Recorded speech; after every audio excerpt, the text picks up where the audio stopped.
Gregory, good morning to you. Good morning, Lee. How are you getting on? Oh, look at you all lively and me all downbeat. Stop that. I need to pep it up. I'm doing great, Greg. Well, I see, sleep is so important. Well, you got good sleep last night, Good night's sleep. Did I've you? had a good night's sleep the last wee while. Well, what would you call a good night? See, some people can... 7 hours. That's good, is it? 7, yeah. And what would be bad sleep for you then? Anything less than 6. Yeah, it'd be bad. You feel the pinch, don't you? Yes. Don't you? Yeah. I can't think so. I see And my the words days of backwards. afternoon napping are over. Unlike Michaela Clark, she loves an afternoon nap. Oh, yeah, she goes to bed with... Don't you, Michaela? Yeah, I go to bed about 1:30 now. Bo. Does not. Well, what's she say to? What's she say to? She goes to bed about 1:30 in the afternoon for... Does she? Yes.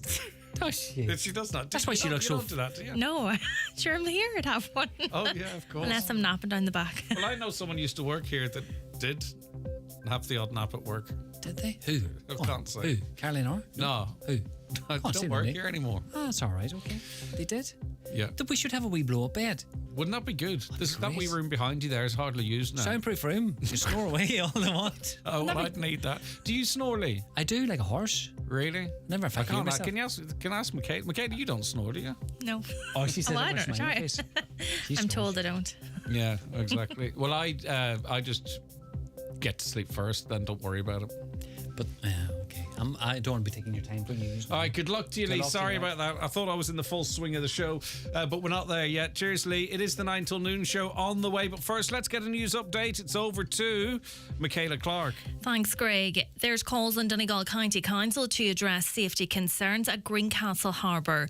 Councillor Johnny McGuinness says in its current format he is not confident that safety has been given proper consideration in terms of layout. He believes the area needs to be revised in its entirety to ensure the safety of people availing of the ferry service. I think there might need to be a realignment of the traffic flow that's there. There's a small wall there that's causing some concern, and just the actual junction itself, it's quite a bottleneck there.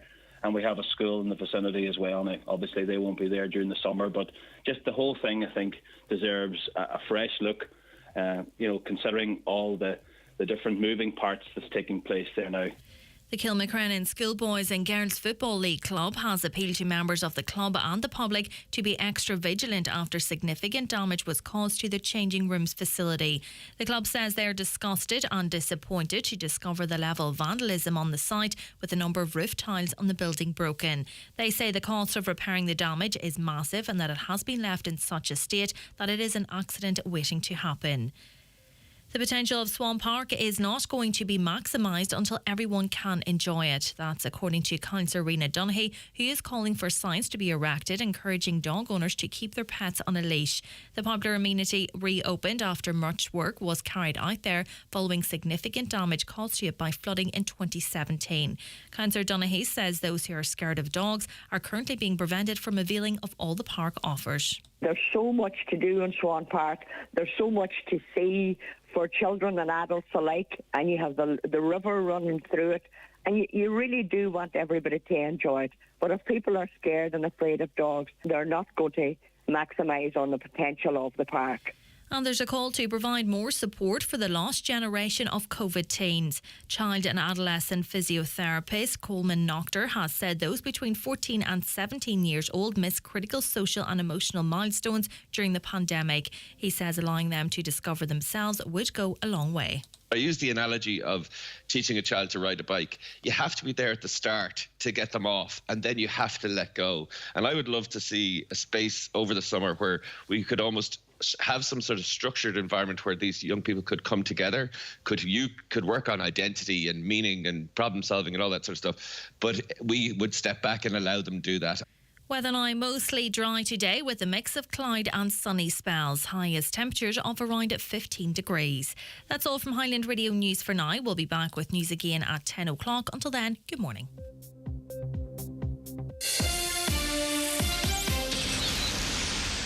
Every year, about 2,600 people in Ireland get bowel cancer. Bowel screening helps to reduce your risk of developing it. If you're aged 60 to 69, you can register today for a free bowel screen test kit.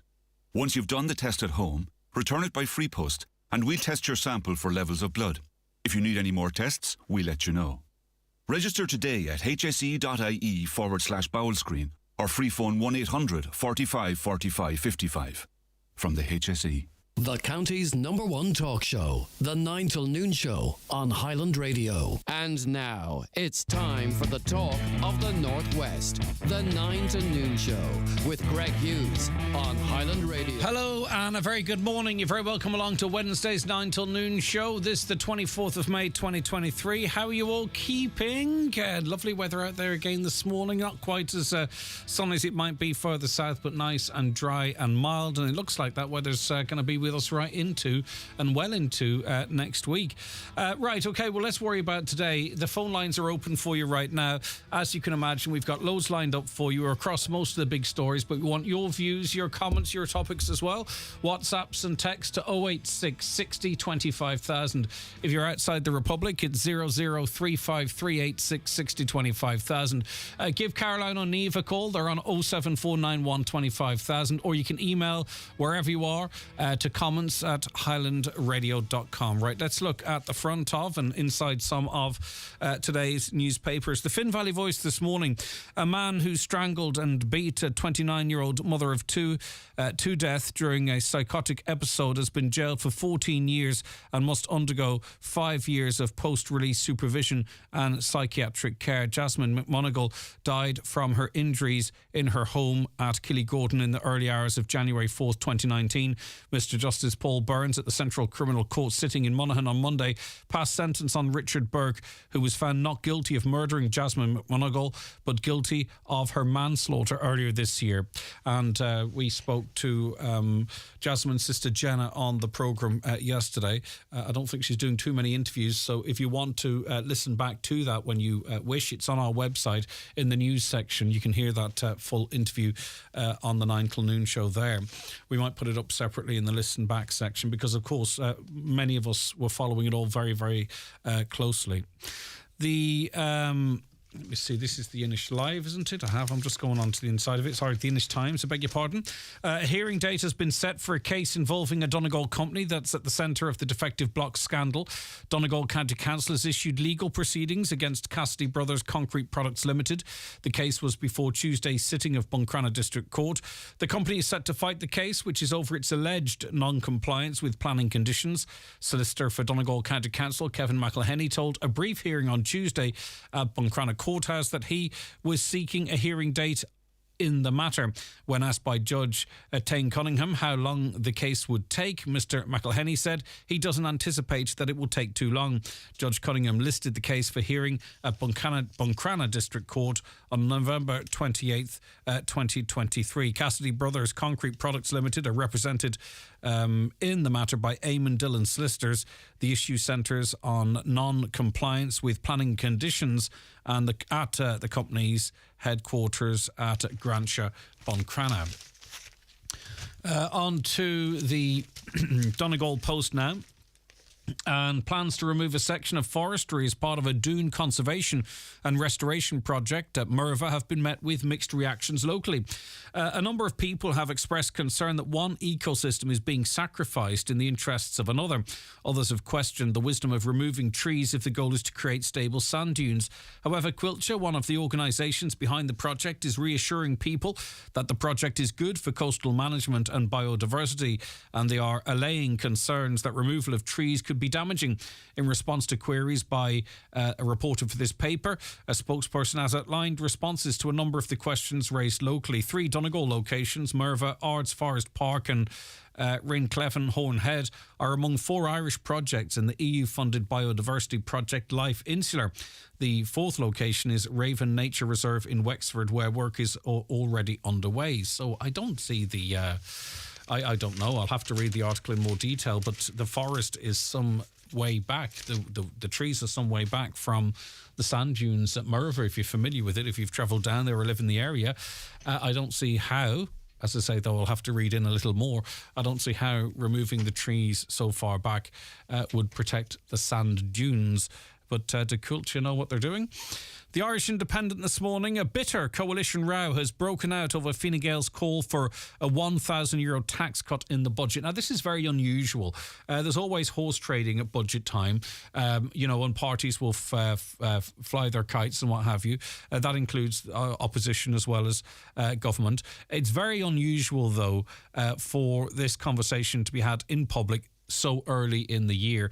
We know that in the past, and you'll remember Leo Varadkar's early risers comments, that he is hanging his hat on tax breaks for the working poor, the squeezed middle. But that being said, this call from Fine Gael for a €1,000 tax cut in the budget has caught Fianna Fáil off guard. We read on here that Fianna Fáil is furious over what it described as populist, uncosted and nuts pre-budget kite flying by Taoiseach Leo Varadkar's party. Fine Gael is pushing for consideration or considerably larger tax cuts for workers on the average household income than in previous budgets amid projections of record surpluses over the next 4 years. Now, there are various costings for what Fine Gael are proposing. Now, we know there's a significant budget this year, 10 billion, but their proposal of €1,000 tax cut for working families would cost anywhere between 1 and 3 billion, which is a decent chunk of the 10 billion. The call for tax relief of more than 1,000 for full-time workers on an average wage of €52,000 would cost the Exchequer around 1.5 billion a year, according to Fine Gael. Mr Varadkar also confirmed in the Dáil yesterday that there will definitely be an increase in the old aged pension this autumn, but the exact amount is yet to be determined. Fianna Fáil, meanwhile, was caught by surprise with the call for more tax relief made in an opinion piece from Fine Gael junior ministers in the Irish Independent, one of them being involved in the finance department. So electioneering is already underway, I think. The Irish Times this morning, this is the flip side of it. We've talked about food banks on this programme. We're going to be talking about them again later in the programme. And I don't mind going back over an issue that is so important. I just think it is scandalous that so many Donegal families are in a situation that they have to access food banks. So I'm not going to stop highlighting it. It's crazy, and we're talking about, why is no one talking about them with such passion in the Dáil or in opinion pieces? Why aren't there three ministers or opposition or whoever it might be? I don't care. Writing articles in the Irish Times saying it's unacceptable that children are starving. That people are having to choose between one thing and food. I don't understand why it's not more. Are people in this financial situation less likely to vote? I don't know. That can be the only motivation. I understand it's really important and many people would benefit from tax cuts for people that are working. We speak about that cohort of people on this programme all the time, but it should be a national emergency that people are starving and can't feed their families. But anyway, rising food and energy prices are inflicting severe strain on an increasing number of people, according to three reports sitting out the impact of the cost of living crisis. Children's charity Bernardo said the spiralling cost of food and persistently high energy prices were putting pressure on Irish families, with almost 3 out of every 4 children negatively affected. A separate report from Safe Food, the public food safety body, suggests many families on social welfare paid a third of their household income on the most basic of healthy foods, a third of their income. Highlighting the hardship caused by high energy prices, the Society of St Vincent de Paul recorded a 40% increase in requests for assistance paying energy bills last year, with a 50% rise in the first 3 months of this year compared with the same period in 2022. Now, remember, when everyone was talking about, and one of the big factors is the energy prices. We're going to have to cap them. We're going to have to bring them in for meetings. We're going to have to drag them in before the Oireachtas committee. Well, wholesale fuel prices are still incredibly low, 40% what they were last year, and we're still being ripped off when we go to pay our bills. Why is that? Why? It was talked about for a week. Where's all that conversation from the politicians gone? The Irish Daily Mail tells us that cabinet ministers fear they're losing control of the migration accommodation crisis. Several cabinet sources have told the Mail that a COVID-style response is needed to tackle government infighting and a failure to take responsibility among senior ministers. The government is scrambling to source accommodation for the thousands of Ukrainian refugees and asylum seekers who are continuing to arrive in the country, with 259 without beds now. In the Dáil yesterday, Taoiseach Leo Varadkar said that he wants to see more deportation orders and for the asylum process to be sped up, with the fallout from blockades outside asylum seekers' accommodation ongoing. Again, let me just throw this out here. Did you offer accommodation to the council to house refugees, and did you not get a response, or did they not chase it up? I remember that it was announced on the news that it would be fully staffed, and that they'd have all the staff that they need to get through any people that did, and they'd get people within accommodation within 28 days. There was some nonsense talked of like that there, but I've spoken to a lot of people. When I say a lot, 4 or 5, that to me is a lot, because I don't speak to everyone, who did offer accommodation to the council, and no dice. Did you do it? Did you have any success at all? 086 60 25,000. Just a quick straw poll there. Well, one other option to deal with the crisis, according to The Sun, is looking at using floating hotels to accommodate migrants amid the housing crisis. It comes as Minister for Equality and Integration, Roderick O'Gorman, said 259 international protection applicants are without a place to stay in Ireland. But he said the number of people on the unaccommodated list has fallen due to the reopening of Dulcan House in Clondalkin.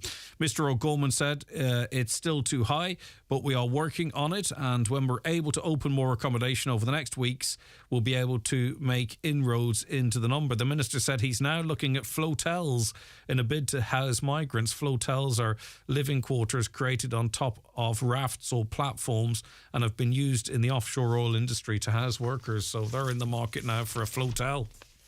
Sounds desperate, doesn't it? On to the Star now. Plans to increase prison sentences for assaults on frontline emergency staff like Gardaí don't go far enough, according to the Forces Rank and File Union. The warning was issued by the Guard Representative Association as Cabinet approved proposals to increase jail terms from 7 to 12 years for assaults. The GRA and the National Ambulance Service claim staff are subjected to physical, sexual and verbal assaults, and that attacks are on the rise. Minister Harris wants the Criminal Justice Bill amended for a new maximum sentence for assaulting or obstructing personnel like Gardaí, but the GRA claimed that the proposed 12-year sentence should, in fact, go higher. And lastly, and hopefully we'll be speaking about this a little later on in the programme, a director has been appointed to oversee the evacuation and recovery of children's remains at the sites of a mother and baby home. Daniel McSweeney, a former International Committee member of the Red Cross, or Committee of the Red Cross Envoy, will oversee the process at Tuam, County Galway. He was appointed following a recruitment campaign run through the Public Appointments Services. And as I say, hopefully that's a topic we can discuss a little later on in the programme.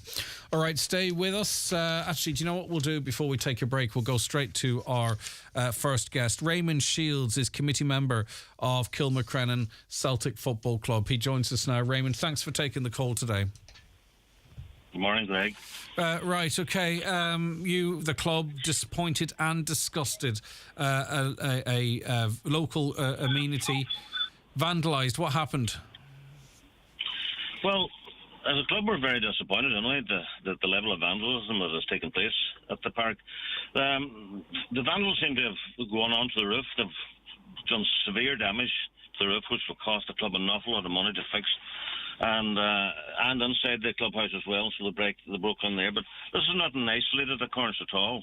This would be ongoing, but in fairness to the Gardaí, they intervened some time back, and it seemed to have stopped for a while. But now they're back to their antics again. And listen, the club and the pitch are a very important part of the local community. This is obviously this is attack on the wider community by these people. Absolutely. You see, we've over 150 academy children and over 100 underage players that use this facility. So to me, it's an attack on these children and their parents as well. So it's terrible. There's no scruples or respect there for anyone or anything. And they're going to do damage to themselves if they keep doing this. They're going to go onto that roof and they're going to fall off, and then God knows, we don't want that to happen to anybody, but good God, that's what will happen if they keep doing it. Yeah, you're calling on members of the club and the wider community to be extra vigilant around the pitch area. Yeah, of course we are. Just, you know what, people, we can say we have an idea, and maybe we do have an idea, but maybe we don't either. But it could be completely new people. But in the past, the Gardaí were very good in what they did, and it's put it to an end. But now this is terrible. I mean, this is a new height to the vandalism, and maybe they're very bored or something. But God save us, they should take up a sport or something. But they're young people, and they need to grow up. Yeah, you quite rightly pointed out that they could cause themselves serious injury. They could also cause serious damage. It's going to cost money to repair this. Oh, it's going to cost an awful lot of money. Like, I mean, Kilmacrennan Football Club's not a rich club by any means, and we get by from day to day, and we pay rent, and we have a new facility now happening over in the Kilmacrennan Unit Development. We're getting a new pitch over there, but yeah, it's going to cost an awful lot of money. But thankfully, we've already have some people from the village. They're going to give us a work for free. Give us a hand for free. All right. So how do we stop this then, Raymond? I mean, obviously, you're the guards have a role to play. You're calling on the locals to be vigilant. Do parents or guardians need to have a conversation with young people to see what they're at late at night or whenever? Absolutely. I mean, all we can do to the young ones is just stop it now, and respect your parents. Respect things that don't belong to you. Just respect other people. And I'm sure your mum and dads are completely annoyed with you. If they find out that you're doing this, they're going to have serious words with you. Because believe you me, the Gardaí will come to your house. Okay, Raymond. Well, hopefully it doesn't happen again. And fair play to the locals there chipping in to get repairs done. Raymond, thanks for your time. Thanks very much, guys. All right, Raymond Shields there, committee member of the Kilmacrennan Celtic Football Club. Good morning to Beth, Annie, Elaine, Rosemary and Paul amongst the people watching the programme. Just to remind you, if you want to watch the show, you can hop onto our YouTube channel, Highland Radio Ireland. That's good for your phone, your tablet, your laptop, your smart TV. As I said before, most smart TVs now come with the YouTube app, or indeed it's definitely on your Fire Stick if you have one of those. And you can also watch us across our Facebook pages as well, Highland Radio News and Sport or Highland Hub, or just click watch live on the website. You'll be able to see our next guest after we take this quick break. The newspapers are courtesy of Kelly Centra Mountaintop Letterkenny, the 2022 C-Store National Off-Licence of the Year. To passengers going on holiday, take the power of An Post Money. Pay for things all over the world with foreign currency in cash and on the An Post Money currency card powered by MasterCard with 24/7 card support from real people. And with the app, you can set currency rate alerts and we'll tell you when your target rate is reached. Power your travel money with An Post Money. Search An Post Travel Money or visit your local post office. T's and C's apply. An Post Money currency card is issued by PPSE USA pursuant to licence by MasterCard International. PPSE USA is authorised by the National Bank of Belgium and is regulated by the Central Bank of Ireland for conduct of business rules. An Post is authorised by the Minister for Finance to provide foreign currency cash. Join us for the Hyundai 232 Celebration Week, May 22nd to 28th. Celebrating Ioniq 6, winner of World Car Design of the Year, World Electric Car of the Year, and overall World Car of the Year 2023. And the Ioniq 5, winner of the same awards in 2022. Visit the Hyundai 232 Celebration Week to order your new Hyundai from our multi-award-winning range, including Ireland's best-selling car, the Tucson. Hyundai, a class apart. The 232 Celebration Week is now on at Divers Hyundai, Canal Road, Letterkenny, until Sunday the 28th. McCullough Jewellers in Letterkenny are synonymous with fine jewellery, quality watches and giftware. With stores at Main Street, Letterkenny and the Letterkenny Shopping Centre, or online at ormccullough.com. You can choose from their quality product range in a relaxed atmosphere, and their sales staff will be happy to help you make the right choice, whatever the occasion. McCullough Jewellers, making moments magical for generations. Are the signs of aging creeping up on you? Are you not happy with the way you look or feel? At Letterkenny Medics Private Clinic, we're here to help you, offering Botox anti-wrinkle injections, derma fillers, skin bio injections, Botox treatment for grinding and clenching teeth, hyperhidrosis that aids excessive sweating. Let our doctors help bring back your confidence and look after what is important to you. To see what real results really look like, book your immediate appointment with no waiting time at letterkennymedics.ie. Letterkenny Medics, we listen if you want to talk. Highland Radio time checks with Expressway. Travel Route 32 from Letterkenny to Dublin when you book online and travel for less. Expressway, bringing you the time at... The time now, 25 minutes past 9. We're joined on the programme by Indiana Stones, a.k.a. David Keown. Good morning, David. Thanks for joining us. Good morning, Greg. How are you keeping, man? I'm doing good. It's good to have you with us. Now, you are on a trip around Ireland following leads from the National Folklore Collection in UCD in the process of uncovering and reanimating a forgotten piece of our national strength history. So, before we talk about what we can do for you, what is our national strength history? Yeah, well, I mean, there's a huge culture of strength or stone lifting in both Scotland and Iceland. And we're flanked by both, and I was like, sure, there has to be something here as well. I was watching those Rogue documentaries made by Rogue Fitness about stone lifting and feats of strength in both of those countries, and I was like, surely there has to be something here.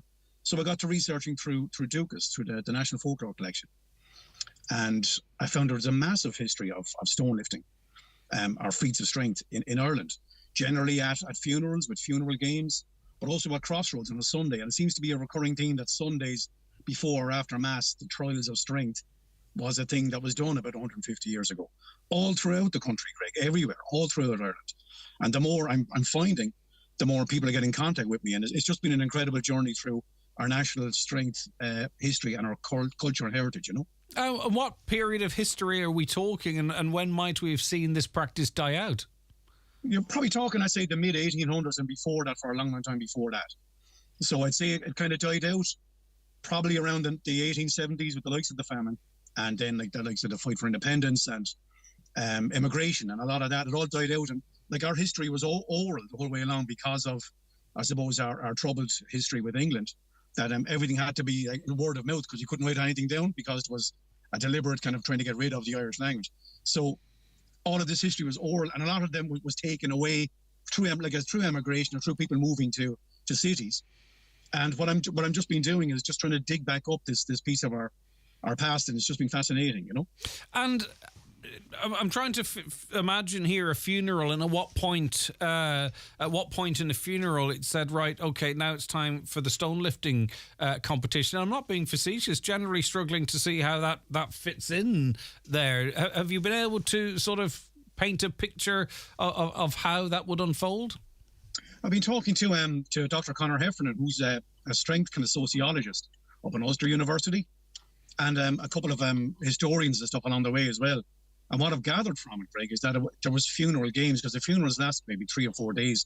And this isn't just here. This is also in the likes of Scotland and in Iceland. There were longer affairs. So I suppose to pass the time, generally, if it was a 3 or 4 day event and people all got together, like there wasn't anything else to distract you. And there was like feats of strength, and there was like feats of endurance. There was like running, there was racing, and all the way back to like the Cheltenham Games. There was like chariot racing.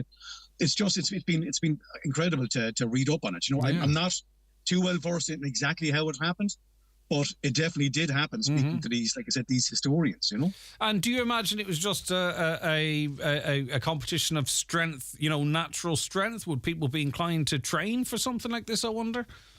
I wouldn't say so. I'd say because people worked, and again, talking to lads about this, it's just people worked so hard back in the day. You know, I mean, it was a very physical living. You know, if you wanted to build a house, you had to cut the stone yourself, you had to cut the logs yourself, you had to build. I mean, the guys out in the Aran Islands, where I found a few of these stones as well, They were out rowing out in the sea, they were building stone walls. They were naturally very, very strong people. And the fact that there were stones, I suppose this practice is kind of born from the earth. It's born from their day-to-day lives. So I suppose it's just an expression of their strength. Yeah, and interesting, as you say, you've found 24 lifting stones. How do you identify them as lifting stones versus, a random piece of rock or stone?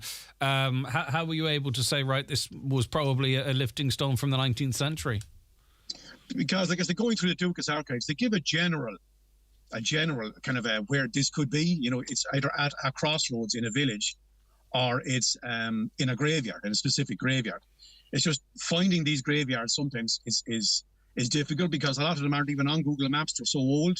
They could be graveyards from the 16th century, 17th century, So generally, it's like once you find a graveyard, then you go into the graveyard and have a look around, and there's usually, like say in the corner of the graveyard by the wall, there's a large stone that looks extremely out of place in a graveyard, and it's like, that's it. That has to be it.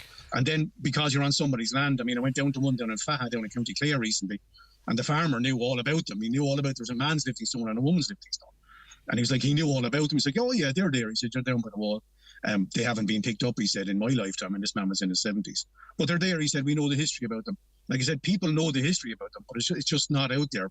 It's not put out there publicly, and that's what I'm trying to do. Yeah, and it really is quite interesting. I can imagine, stumbling upon a graveyard and finding this stone in the corner of it, and at some point it was put down almost for the last time by someone who is long gone, and the stories it could tell.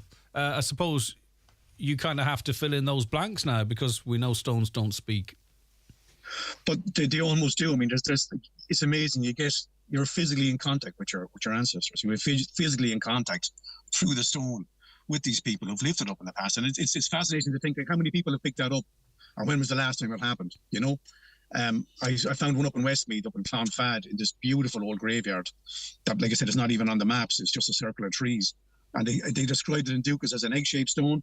I walked in, and there's this beautiful egg-shaped stone sitting at the bottom of a gravestone, and there it is, and it's like the story was, this man picked this up and walked it from a neighbourhood house to this area, which is about 100 yards. We weighed the stone at 190 kilos. That's heavier than the Husafell stone up in Iceland, which is using the world's strongest man. And some guy 150 to 200 years ago picked the stone up and took it for a stroll, It just goes to show you how strong these people were. The story still survives through the lifeboat that is the Dúchas archives, which is just a fantastic archive, and people should have a look at that anyway. It's fascinating to see what happened in your local area many, many hundred years ago. Yeah, and one can only imagine it was incredibly popular here in the Northwest, because you talked about its popularity in Iceland and Scotland, and certainly in terms of Scotland, our histories are interlinked with traffic backwards and forwards. So have you managed to identify anything at all in Donegal yet, or are you just starting this journey now? I've tried my best. Where I'm finding most of these stones is in Galway. It's in the west. It's in Galway, it's in Mayo, and in Westmeath. That seems to be the hotbed for them, and the islands off. So a lot of the islands off the west coast, in Ishboffin, in Ishmore, in Ishturk, in Ishman, and in Ishir, I found stones in all of those, but nothing yet in Donegal. And like I said, I'd imagine it, with its proximity to Iceland, there has to be a massive, hidden history up with you guys. You know what I mean? And I can't wait to come up. I have a couple of stories that I'm trying to follow, but I can't wait to come up and have a look, because like I said, there should be a huge culture of it there. It's just buried deep, and if anybody has any information, I'd love to hear any stories that they might have, And in terms of identifying stones, again, you're saying if there happens to be, and I can think of 2 or 3 grave sites myself that possibly wouldn't be easily identifiable. It's possible that somewhere in the grounds of this graveyard there could be an out-of-place stone. Is it likely to be smooth? How large is it likely to be? What is the pattern of the 2 dozen you found so far, or is there one? There's a pattern in the weight, all right, Greg. Generally, and they're extremely heavy in Ireland. We have possibly the heaviest lifting stones in the world here. I've been to Scotland, and I've lifted most of the Scottish lifting stones. They generally come in around 120 to 130 kilos. The Irish lifting stones average up around 170 kilos. So you're talking a large stone. A lot of the times they're granite. But there's no specific shape, really. Depends on the stone whatever from the area, happens to be, exactly. And do you have any idea of what was classified as a lift. So was it to getting up to waist height or chest height, or what was the... Good question. It all depends on the area. You know, I found one on Inishturk, which is 207 kilos. What classified as a lift was just to break the ground with it. Yeah. So what get the wind under. So it's just to get the wind under the stone was a lift. Some of the areas is to get it to your lap, which is to lap the stone or get it to your knees. Some of the areas is to get it to your chest, so to get it to lap and then squeeze the stone, hug at the chest. And some is to get it to your shoulder, you know. So it all depends on the actual area itself, it's very diverse, again, in comparison to Scotland and to Iceland, where generally is to be able to pick them up to your chest. Here we have a lot of different lifts, you know, which is really interesting. Right, okay. So anyone with any stories of what were they called? Stone lifting events, or was there a term for it at the time, David?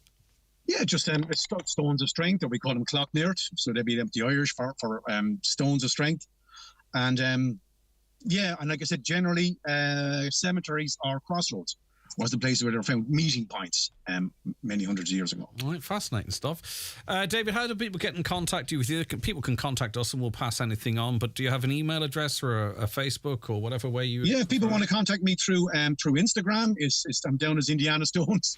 So I've been christened that over the last 6 months, so I've been called a hell of a lot worse than that, Greg. I was going to say, I'd take that, yeah. In Indiana Stones on Instagram, or if you want to contact me through Facebook, it's David Keohan, and it's Keohan. You see a picture of me lifting a big rock there, they can't miss me. So if you want to get me on those, that'd be awesome. Yeah, and this seems to be just a forgotten part of history. It's in that space where we weren't writing stuff down, as you say, for all the reasons you outlined. And if it skips any more generations, it could be lost forever. Exactly. I say we're only about 2 generations away from losing it, because a lot of the people I'm talking to are in their 80s and 90s, you know. So it's great to be preserving this for our future, because they're not just stones, they're touchstones to our history. Yeah, and very, very finally, have you spoken to anyone with a living memory of it? Oh, yeah. You have? Okay, that's excellent. Oh, lots of people, especially on the islands and especially in the West. You know, and it's the people that make this fascinating. You know, I'm in the middle of writing a book about it, so we're looking forward to getting that out in the world as well. Yeah, indeed. Okay, listen, thank you very much. It'd probably be a heavy read, but anyway, thank you very much for your... See you, David. Oh. Good man. All right, bye-bye. David Keohan there, who's also known as Indiana Stones, 086 60 25,000, if you can shed any light on that for us. Okay, let's take a very quick break as we line up our next guest. Watch the show live now on YouTube, Facebook and at highlandradio.com. Want to work from home without the worry of dropped connections? What about enjoying a film without any freezing? Do your kids want to be online at the same time? National Broadband Ireland is delivering high-speed fibre broadband under the National Broadband Plan to homes, schools and businesses across rural Ireland. To find out when you can get connected, simply contact one of our broadband providers. We have almost 50. Or check your aircode at nbi.ie. NBI, building a limitless Ireland, supported by the Government of Ireland. Summer is here, and so is the hottest sale of the year at Easy Living Furniture. Get ready to transform your home with incredible deals during our sizzling summer sale. With absolutely everything reduced, why not spruce up your living room with a stylish sofa? Create the perfect dining experience with our stunning collection of dining sets, and relax in comfort with our cozy bedroom furniture. The spectacular summer sale is now on at Easy Living Furniture, Crescent Link Retail Park. Goes free. The groom goes free. Yes, you heard it. The Groom's Room. Evolve Clothing, Letterkenny Retail Park. The groom goes free. Call in today. Terms and conditions apply. Hello summer, hello sunshine. Hello to a fantastic range of summer bedding, baskets and containers lovingly grown in Letterkenny at Alcorns Garden Centre. Choose from thousands of perfect plants and shrubs with expert advice and everything you need to plant and care for them. Open every day and now accepting Shop LK vouchers. Alcorns, where value grows every day. Donegal Tile Centre are celebrating 35 years in business and are holding a massive 3-day sale this Thursday, Friday and Saturday. during which they're offering 35% discount off selected items. Wall tiles are reduced from €16.95 a square yard to €11, with Timber Effect floor tiles reduced from €22.95 a square yard to €14.90. There's vanity units down from €460 to €299, and freestanding baths reduced from €1,230 to €799.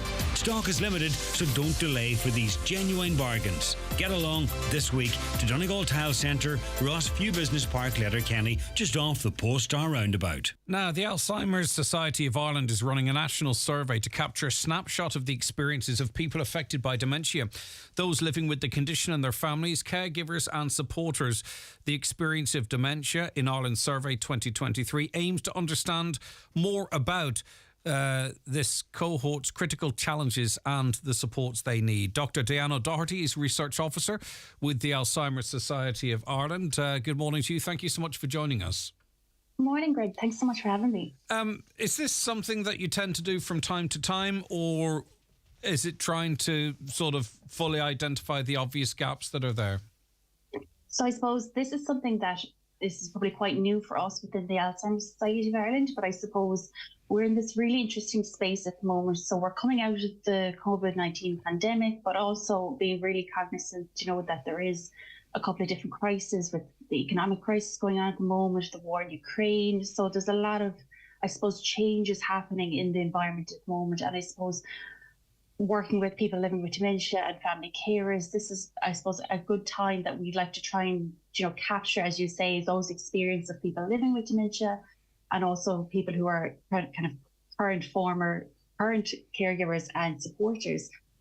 So this is really a nice time for us, I suppose. Do we know anecdotally how people affected by dementia feel they are being supported by the state, for example?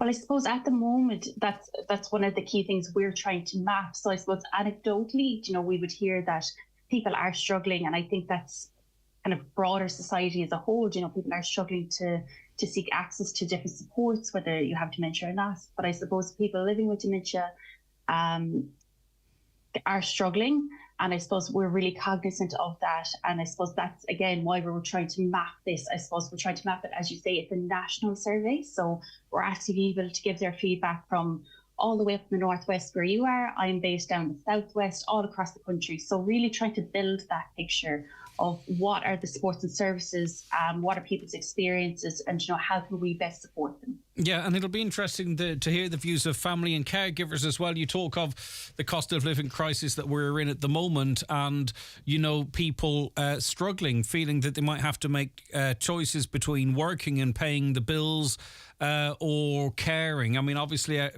different situations are different for different people, but I do know carers are facing particular challenges at the moment. Yes, absolutely. And as you say, everyone's situation is different, and we would really look at that. And I suppose, again, that's really what we're trying to map. We're trying to see, we do have supports and services in local communities across the island of Ireland, but I suppose due to the kind of rural divide, people might have different, I suppose, experience of accessing those services. So we really are trying to see, what people's experiences are, and try to see how can we best support them. And I suppose that's what we're hoping that the findings of this survey will actually show, how can we improve our supports and services, but I suppose also looking at, how we can actually grow our political advocacy, and also, I suppose, kind of building the awareness of dementia as a whole as well. Yeah, because overall the cost of dementia care in Ireland is just over €1.69 billion per annum. We have to make sure too, don't we, that significant amount of funding, when you consider we would spend 80 million this year on mental health services, for an example, we have to make sure that money is being spent to best benefit people with dementia and those supporting them. Absolutely. And, a lot of your listeners might know that, we already have over 64,000 people living in Ireland living with dementia, and that's only set to increase. The prevalence is supposed to double in the next 25 years. So I suppose having that growing prevalence, we are obviously conscious, the costs will rise. I suppose that's really what we're hoping with our we do a lot of political advocacy. We work an awful lot with Minister Butler, the Minister for our older people. I suppose building those relationships, but also learning from people with the lived experience on the ground. What are the sports and services you need, and how can we best support them? Yeah, and there are huge gaps in services, generally speaking, across the board here in the Northwest, in Donegal in particular. I think it's critical that there is a good sample from this part of the world, because we don't just cry here for the sake of it. There are genuine disadvantages to living in Donegal, and I've no doubt, despite the best efforts of many, in terms of living with dementia or caring with someone with dementia, I'm sure we have particular gaps here. So it's really important, I think, those voices are heard. So how do people contribute to this? So what we're asking your listeners today is, if you are a current supporter or a carer for a person living with dementia, or indeed a person living with dementia themselves, you can log on to alzheimer.ie. We have a link to our survey there. So again, as I say, if you're a person living with dementia, or you are a family carer, or even indeed if you have a person in your life who is a loved one living in residential care, but you're willing to support them and help them share their lived experience, you can log on to our website. All the links are there. It should take about 10 minutes to complete. And I suppose if you'd rather not do it online, or you'd rather do it over the phone, we also have some contact information there, so people can ring in and we can do it over the phone. And the findings of this survey presumably will be published. Is it to try and shape government policy? Is it to back up lobbying or representations that Alzheimer's Society of Ireland do? What will come from this, do you think, this research? So what we're hoping to do is that, obviously we have this open for the next couple of weeks, but we're hoping that in September, when it's World Alzheimer Month, that we will actually have a report to launch. And in that, I suppose the follow on from that is that we're hoping to, I suppose, again, really building that awareness of dementia as a condition within Irish society, because I suppose it's not very well known in some parts. So I suppose that's the first key thing. Again, the second key thing, following on from really understanding what supports and services and the gaps, as you say, that are across the country and nationwide. I suppose look at service planning. Where can we best look at providing additional supports and services, whether that's again in the Northwest or those kind of black spots around the country. And again, just to, I suppose, add to our political advocacy, working with those in government to ensure that not only are we funded appropriately, but I suppose working together to see if we can do anything, whether that's politically or with policy or whatever that might be. Okay, and there are an Alzheimer's National Support Helpline as well, of course, 1-800 341 341, or you can email helpline@alzheimers.ie or via live chat at alzheimers.ie, which is also the location of this survey. It is, yes. Okay. Listen, thanks for your time. Hopefully we'll speak in September to see the outcome of that. Have a lovely day. Dr. Diane O'Doherty, who is Research Officer with the Alzheimer's Society of Ireland. Now, let us go straight to our next guest, Danny McDade, National Secretary of the Board of Directors of Diabetes Ireland. Danny, thanks for your time this morning. Hello, Danny, are you there?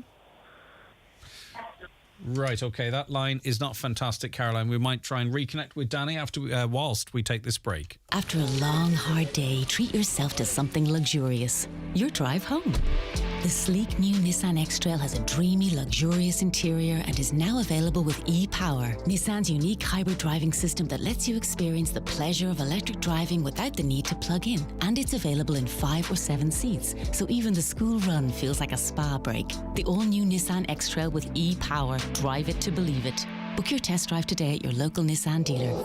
Nissan. Innovation that excites. Why did I choose Ulster? I wanted a university who could give me the biggest possible future, but also the best possible time now. Somewhere I could make friends and have good crack, but also to set me up for the best job possible. I'm planning to take up one of the study abroad options, and then my big plan is to specialise in media law in LA. But for now, NI has one of the lowest student living costs in the UK. So, night markets, here I come. Learn why over 30,000 students choose Ulster register at ulster.ac.uk/go north. Apply now for this September. Tommy Marin here, writer of It's the Real McCoy and Three Hail Marys. Join me at Ongrain on Letterkenny for my new show Celebration Ireland, Saturday, May 27th. Hilarious sketches, sing-songs and so much more. Celebration Ireland, Ongrain on Letterkenny, Saturday, May 27th. Book on 07491 20777 or ongrainon.com. Is it true you have to finish the course of antibiotics every time? Is there anything I shouldn't have when I'm taking my medicine? Do I need to go to the doctor?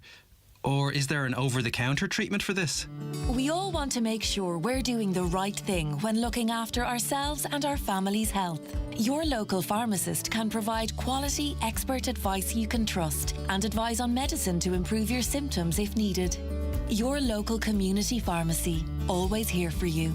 Brought to you by the Irish Pharmacy Union. Donations are sought for a unique auction in aid of Mary's Meals to be held this Saturday, the 27th of May in Convoy. Any new, vintage or antique items will be gratefully accepted. Items can be dropped into Mary's Meals at Greens Market Centre, Letterkenny, to Thursday the 25th from 12 to 4 daily, or to Convoy Hall this Friday the 26th from 12. Your surplus can help Mary's Meals to continue to feed almost 2.5 million hungry children in 18 third world countries. For more info, see Mary's Meals on Facebook. This ad is kindly sponsored by Grow Furnishings, Lisnenan, Letterkenny. Now, the Dáil has heard that diabetes care in Donegal is in an absolute crisis. As we reported yesterday, 2 consultant endocrinologists at Letterkenny University Hospital have resigned.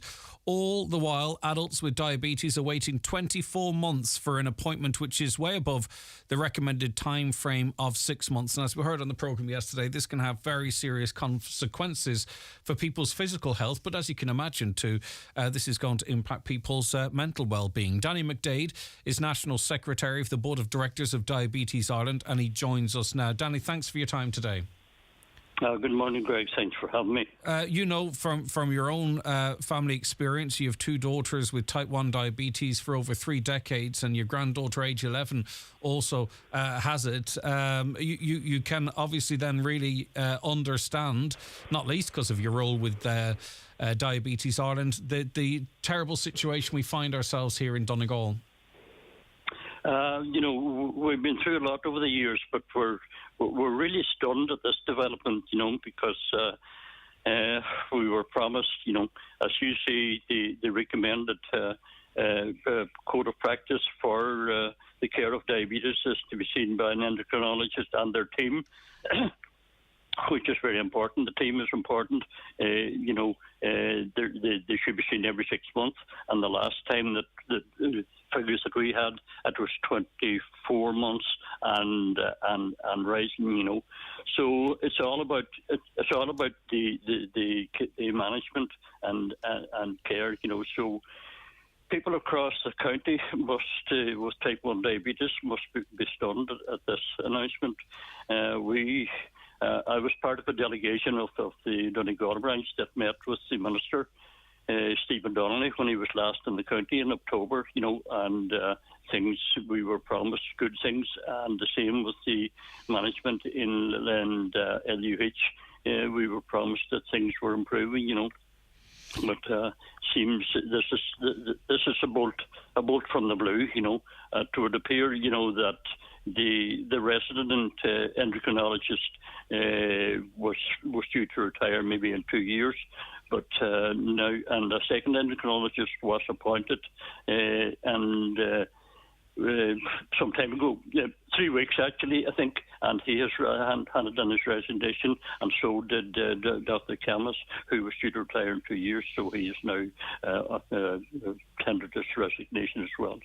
I mean, it's essential, Danny, we get to the bottom of this. What is going on? Why do we have one person leaving early? Why do we have a locum who came in, looked around for 3 weeks and had to leave? Because until we find out the reasons for those decisions, perhaps we don't fully understand.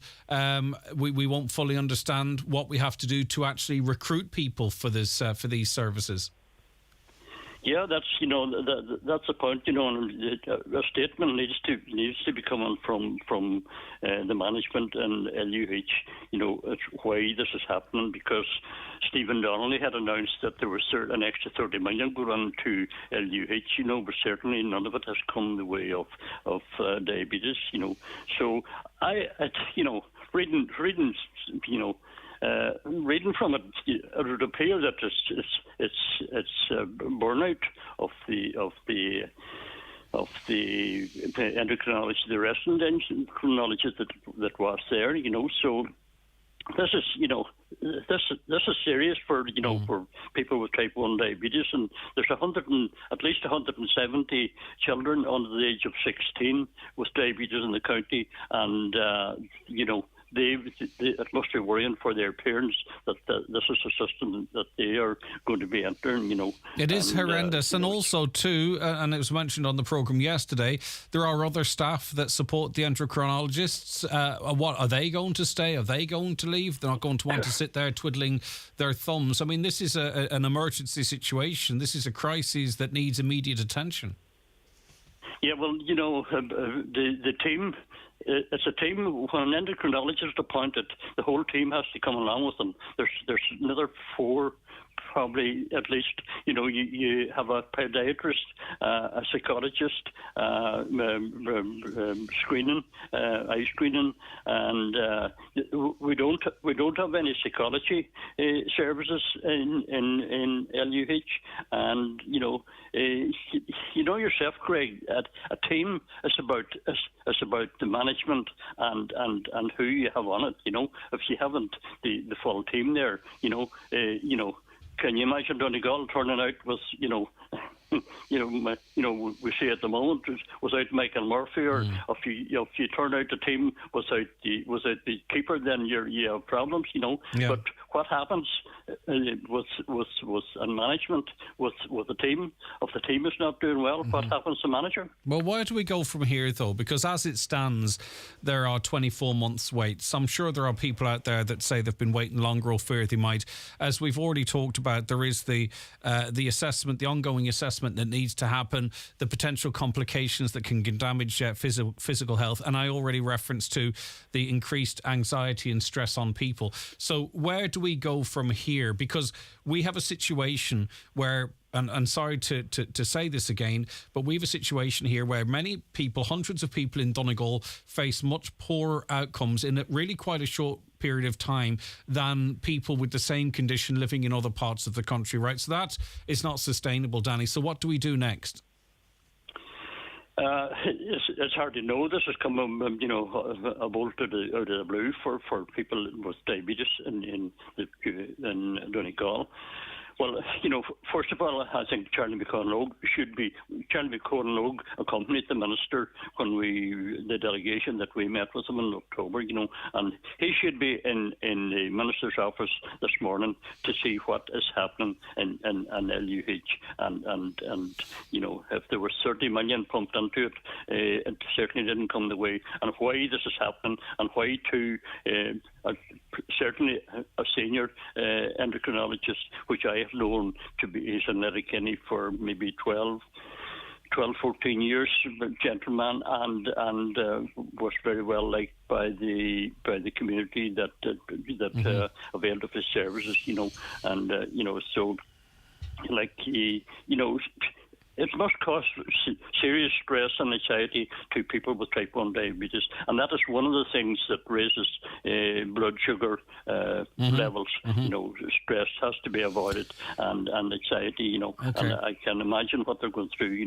I don't have diabetes, my blood sugars don't raise, but certainly from the last couple of days, my blood pressure. Well, Danny, listen, you look after yourself. Your family need you, but I understand exactly what you're saying. Thank you, Danny.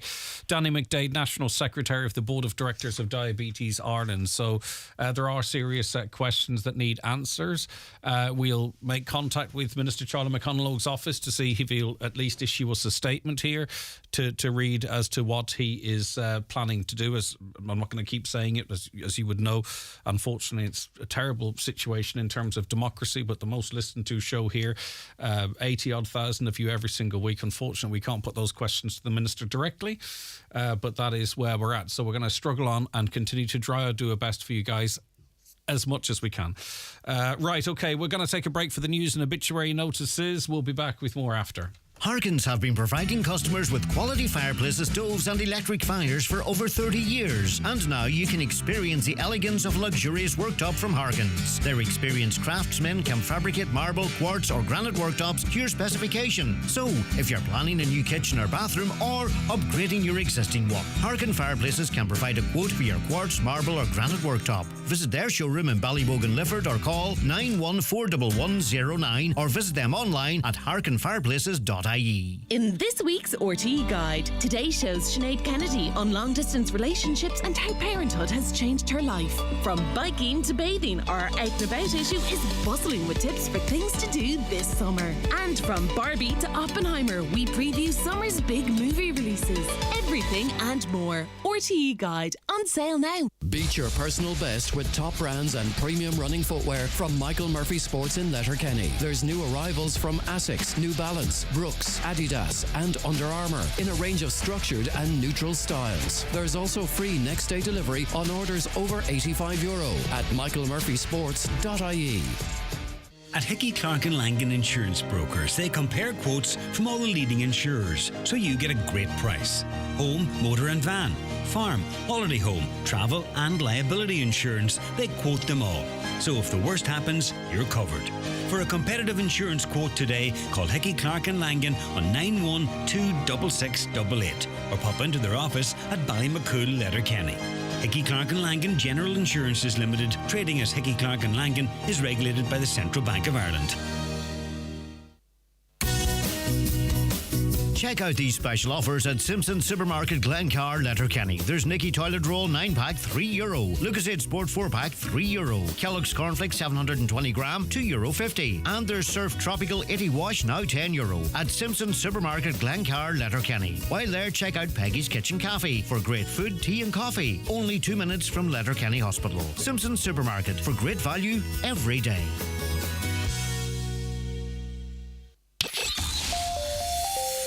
Live, on air, online and on the Highland Radio app. This is Highland Radio News. Good morning, it's 10 o'clock. Donald Kavanagh at the news desk. Donegal County Council is being urged to address safety concerns at Greencastle Harbour. Councillor Johnny McGuinness says in its current format he's not confident that safety has been given proper consideration in terms of layout. He believes the area needs to be revised in its entirety to ensure the safety of people availing of the ferry service. I think there might need to be a realignment of the traffic flow that's there. There's a small wall there that's causing some concern, and just the actual junction itself, it's quite a bottleneck there. And we have a school in the vicinity as well. Now, obviously, they won't be there during the summer, but just the whole thing, I think, deserves a fresh look, considering all the different moving parts that's taking place there now. An increasing number of Irish families are suffering from the effects of the cost of living crisis. Barnardo's says in some cases children are going to school without lunches, while others have only 2 or 3 changes of clothes because parents can't afford the most basic of necessities. 28% of parents say they've gone without or cut back on medical care or health assessments in the past 6 months. Stephen Moffat, National Policy Manager with Barnardo's, says even more families are going without food, heating or clothes. Our parents told me that they knew their child had holes in their shoes, that the water were getting into their shoes, but they just didn't have the money to pay for them. They knew that they'd have to wait a couple of weeks maybe for child allowance to kick in. I mean, that's an extreme example, but a lot of parents are making huge sacrifices so their children do have food or that they do have heating.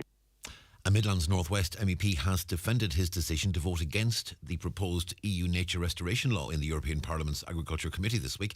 Colin Markey says all those who opposed it accept there is a biodiversity crisis and the need for restoration, but he says they object to the way the Commission was proposing to impose measures without engaging with and empowering farmers. He says the Commission is pushing an unworkable policy and a polarised debate, which is not going to achieve anything.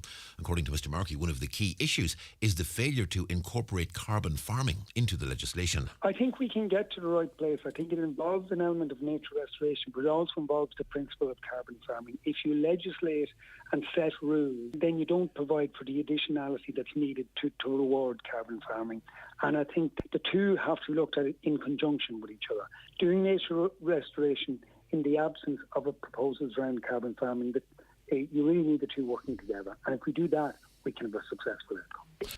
Kilmacrennan Celtic Football Club is urging members and the public to be extra vigilant after significant damage was caused to their changing rooms facility. The club says they're disgusted and disappointed to discover the level of vandalism at the building used by the Kilmacrennan Schoolboys and Girls Football League club. They now face a huge financial cost to repair damage caused to roof tiles and the interior of the changing rooms. Raymond Shields, a committee member at the club, says it's not the first time they've been targeted. This is not an isolated occurrence at all. This would be ongoing, but in fairness to the Gardaí, they intervened some time back and it seemed to have stopped for a while, but now they're back to their antics again. We've over 150 academy children and over 100 underage players that use this facility. So to me it's an attack on these children and their parents. There's no scruples or respect for anyone or anything. They're going to do damage to themselves if they keep doing this. They're going to go onto that roof and they're going to fall off. And Inishowen Municipal District has been told the potential of Swan Park is not going to be maximised until everyone can enjoy it. Councillor Rena Donaghy is calling for signs to be erected encouraging dog owners to keep their pets on a leash. The popular amenity recently reopened after much work was carried out following significant damage caused by flooding in 2017. Well, Councillor Donaghy says those who are scared of dogs are being prevented from availing of all the park has to offer. There's so much to do in Swan Park. There's so much to see for children and adults alike, and you have the river running through it, and you really do want everybody to enjoy it. But if people are scared and afraid of dogs, they're not going to maximise on the potential of the park. Let's take a look at what Met Éireann are predicting for today. They say it'll be mostly dry with a mix of cloud and sunny spells. Highest temperatures today of around 15 degrees Celsius. And that's Highland Radio News. We're back with headlines again at 11 o'clock. Until then, from the news team, have a very good morning. The obituary notice is for this Wednesday morning, May the 23rd. The death has taken place of Patricia Quigg, late of Stradowan Drive, Strathfoyle, County Derry, reposing at her parents' home, 126 Longland Road, Donnamana, Strabane. Family and close friends are welcome from 10 o'clock until 10 o'clock. Funeral leaving her parents' home tomorrow morning at 9:15 for 10 o'clock Requiem Mass in St Patrick's Church, Killini, followed by cremation at Lakelands Crematorium, Cavan. Family flowers only, please. Donations if wished in lieu to Foyle Hospice, care of McLaughlin Funeral Directors, Dungiven. The death has occurred of Donna Ferguson, 14 Glenbank Road, Derry, reposing at her residence. Funeral from there at 9:30 tomorrow morning, going to St Eugene's Cathedral, Derry, for Requiem Mass at 10 o'clock, with burial immediately afterwards in the city cemetery. Funeral Mass can be viewed live on the parish webcam. The death has occurred of Martin Houston, 30 Ard Columkill, Letterkenny. Martin will repose at his home today from 11 o'clock until 9 o'clock. Funeral from there tomorrow, going to St Junan's Cathedral, Letterkenny, for Requiem Mass at 11 o'clock, with burial afterwards in the family plot in Cornwall Cemetery. Funeral Mass can be viewed live on churchservices.tv. Family flowers only, please. Donations if desired to the Friends of Letterkenny University Hospital, care of Pascal Blake, Funeral Director. Family time before the funeral tomorrow, please. The death has taken place of Brian MacDonald, 14 Delaney Crescent, Strabane, and formerly of Omagh, reposing at his home today from 12 noon. Fiona leaving his home tomorrow morning at 9:20 for Requiem Mass in St Mary's Church, Melmount at 10 o'clock. Interment afterwards in the adjoining cemetery. House private police to family, close friends and neighbours. Family time please from 11 o'clock tonight. The Requiem Mass can be viewed live via the parish webcam. The death has taken place in Manchester, England, of Brendan McCrossan, formerly of Corky Manor, Cunningham. Funeral Mass will take place tomorrow in St Winifred's Church, Stockport, Manchester at 11 o'clock, followed by burial immediately afterwards. The death has taken place of William David Perry, Willie Maharacorn Convoy. His remains are reposing at his late home. Funeral leaving from there tomorrow afternoon at 12:30 for 2 o'clock funeral service in the Presbyterian Church, Donegal Town, followed by burial in Glebe Cemetery. No flowers please, donations in lieu if desired to NCBI. And the death has taken place of Michael Orr, 132 The Cottages, Redcastle. Michael's remains are reposing at his home, where you're welcome to pay your respects today from 11 o'clock until 10 o'clock. Michael's funeral mass will take place tomorrow morning at 11 o'clock in St Columbus Church, Drung, Quigley's Point, followed by burial in the adjoining cemetery. Family flowers only please, donations if desired to the Patient Comfort Fund, Nazareth House Fawn, care of any family member or Liam Collins, funeral director. Michael's funeral mass can be viewed live on stcolumbusdrung.net. For more details, including any family health guidelines for wakes and funerals, please go to highlandradio.com.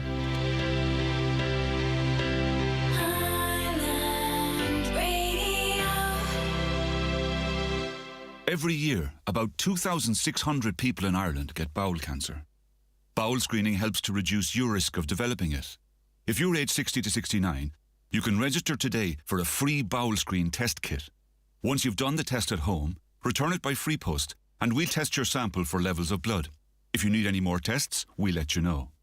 Register today at hse.ie/bowel screen or free phone 1800 45 45 55 from the HSE. You're very welcome back to the 9 till noon show here in Highland Radio. A very good morning if you're just after joining us. It's good to have you tuned in. The lines remain open for you, of course, to raise your issues, to make your comments. Yesterday, we had quite a long conversation about cocaine and the view of one addiction counsellor that it is right throughout this community and it's not going to be undone either, that we have to come up with a different way of approaching the whole situation. But lots of you messaged in, but it's kind of late on the programme, so I had to carry some of them over. Time for a change. A law in this country, drink and drug use should not be a defence for crime. For example, in some countries, anyone under the influence who kills someone while driving is automatically charged with vehicular manslaughter. Time to do same here. Are you aware of a new drug going around called monkey dust? It's very dangerous. It can make the user eat glass or jump off high buildings, they say. About time. 2 Ireland has the second highest rate of binge drinking, defined as downing 6 or more pints at one sitting in Europe. After Hungary, you only have to visit rural Donegal at closing time to see the danger this poses on our roads. Let me see, actually, they're kind of mixed in a little bit here. I'll go through some of the comments on different issues. Aontú averaged 4% of the first preference votes where they stood. Candidates in the north, good going for a new party, believes that listener. It's their second round of elections, but I take your point. Just found out recently what people in the north refer to the DL on Donegal car reg plates as didn't learn. Very apt for the amount of collisions in this county. All right. Hi, Greg. I know of a large guest house that houses Ukrainians but is moving the Ukrainians out each weekend to other accommodation and selling their rooms to tourists and wedding guests that are attending functions nearby. I'm just wondering, is this allowed, as this is the Ukrainians' home now, essentially? I'm not sure what the terms of the contracts are. The states would be very well aware, I'm sure, if Ukrainians are moving from one piece of accommodation to another. A caller says we need to start to talk to children at school age, i.e. around 10 or 13 years old, about drink and drugs, but there'd be a big pushback on that too. Some people don't like adult topics being taught to children. I wonder, would there be the same resistance to educating children about the do's and don'ts, and mostly don'ts, of course, of drink and drugs at the ages of 10 to 13?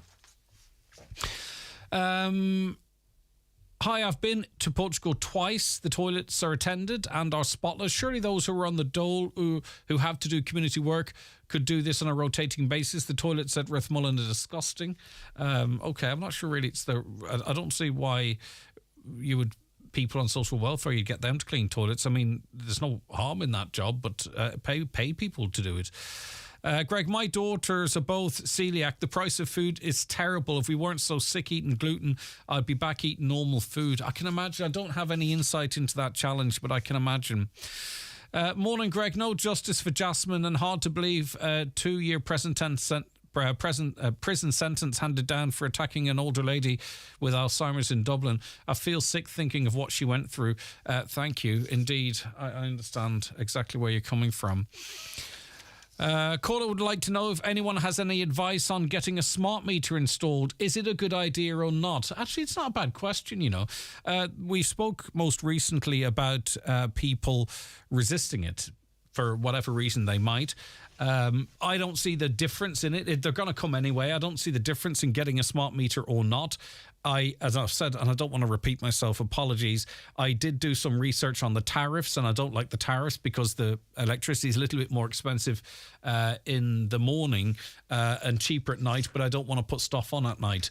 So the meter in and of itself, I don't see any issue with it. At the moment, I don't see any advantage to it either. But listen, you're out there, you've got them. What do you think? 086 60 25,000. We're going to be speaking to former Sinn Féin president and author of Councillor Eddie Fullerton, visionary, patriot, martyr. That's Gerry Adams after this break. The county's #1 talk show, the 9 till noon show on Highland Radio. It's time for NCBI Bingo on Highland Radio. It's Wednesday, the 24th of May. You're playing on the blue sheet. The reference number is S3. It's game number 21. The numbers are 25, 84, 34, 11, 40, 48, 24, 9, 15, and finally 7. Phone your claim to 9104833 before 8 tonight, leaving your name, contact number and the name of the shop where you purchased your book, and we'll call you back the next working day. Get all your NCBI bingo information at highlandradio.com. Shop LK at Brian McCormick Sports and Leisure, Main Street, Letterkenny. New, fresh colours in women's sportswear from Nike and Under Armour. Get that new look with some bright colours. Quarter zips with t-shirts and fitness bottoms. Match it up with some new arrivals in our footwear for women. Brooks, Hoka, and On Running gives you a unique comfort sensation. View our new arrivals. Click on bmcsports.ie for your free delivery.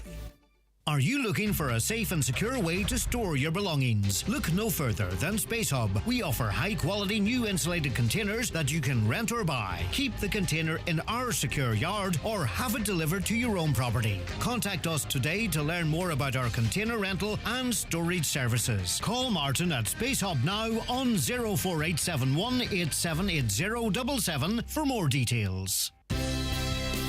If you're a cancer survivor, be part of Relay for Life Donegal. Come along to the event anytime from 5 p.m. on Saturday the 3rd of June to 5 p.m. on Sunday the 4th at ATU Donegal campus in Letterkenny. See Facebook for more details or email relayforlifedonegal@gmail.com.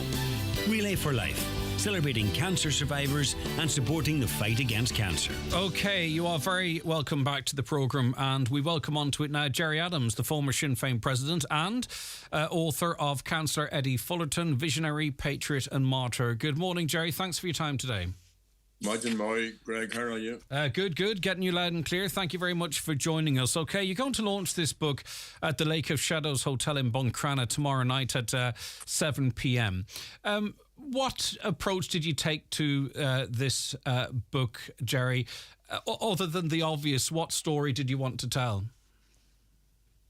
Well, first of all, I wanted to pay tribute to Eddie's family by recollecting my acquaintance with him, my friendship with Eddie over the years. You know, he was a larger-than-life figure in many ways. Big grizzly beard on him, big mop of hair, full of crack, immensely popular, but also an Anam Cara to Dinah, and a loving father to their six children, and a good friend and a comrade and a good neighbour to all the people who knew him, and proud Donegal man, proud Irishman, and like many, away he went to England for work. I think he may have went to Scotland first. So, and then into Birmingham, where he was followed by his many brothers. I also wanted to tell the story of his family roots in Inishowen. You know, it's a beautiful peninsula, and I mean, I first got to know Eddie extra well way back in 1984. I was shot and was provided with the use of a caravan through Martin McGuinness, who had a friend who had a mobile home up there just outside Crown. So myself and my wife went up there, and we were there for a lot of weeks. I was just recovering. So Eddie and his old friend Jim Ferry, Raymond McLaughlin and his wife Mary were in and out, just making sure that everything was okay and we were looked after. And he also brought me around parts of Inishowen, showed me where Wolfe Tone had landed, showed me up where the family homestead was. So as I say, I got to know him better in that period. So I wanted to tell that story. And then, of course, there's the story of his killing and the ongoing campaign by the family all these years later.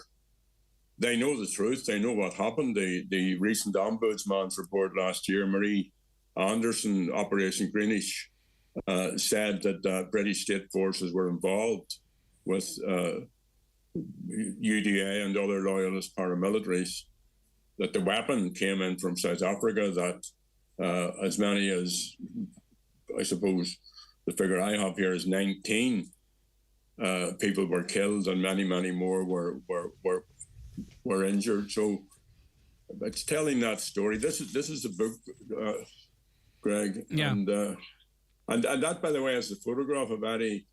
He went down on a delegation on behalf of the people of Donegal, and the government minister wouldn't meet him and wouldn't meet the delegation.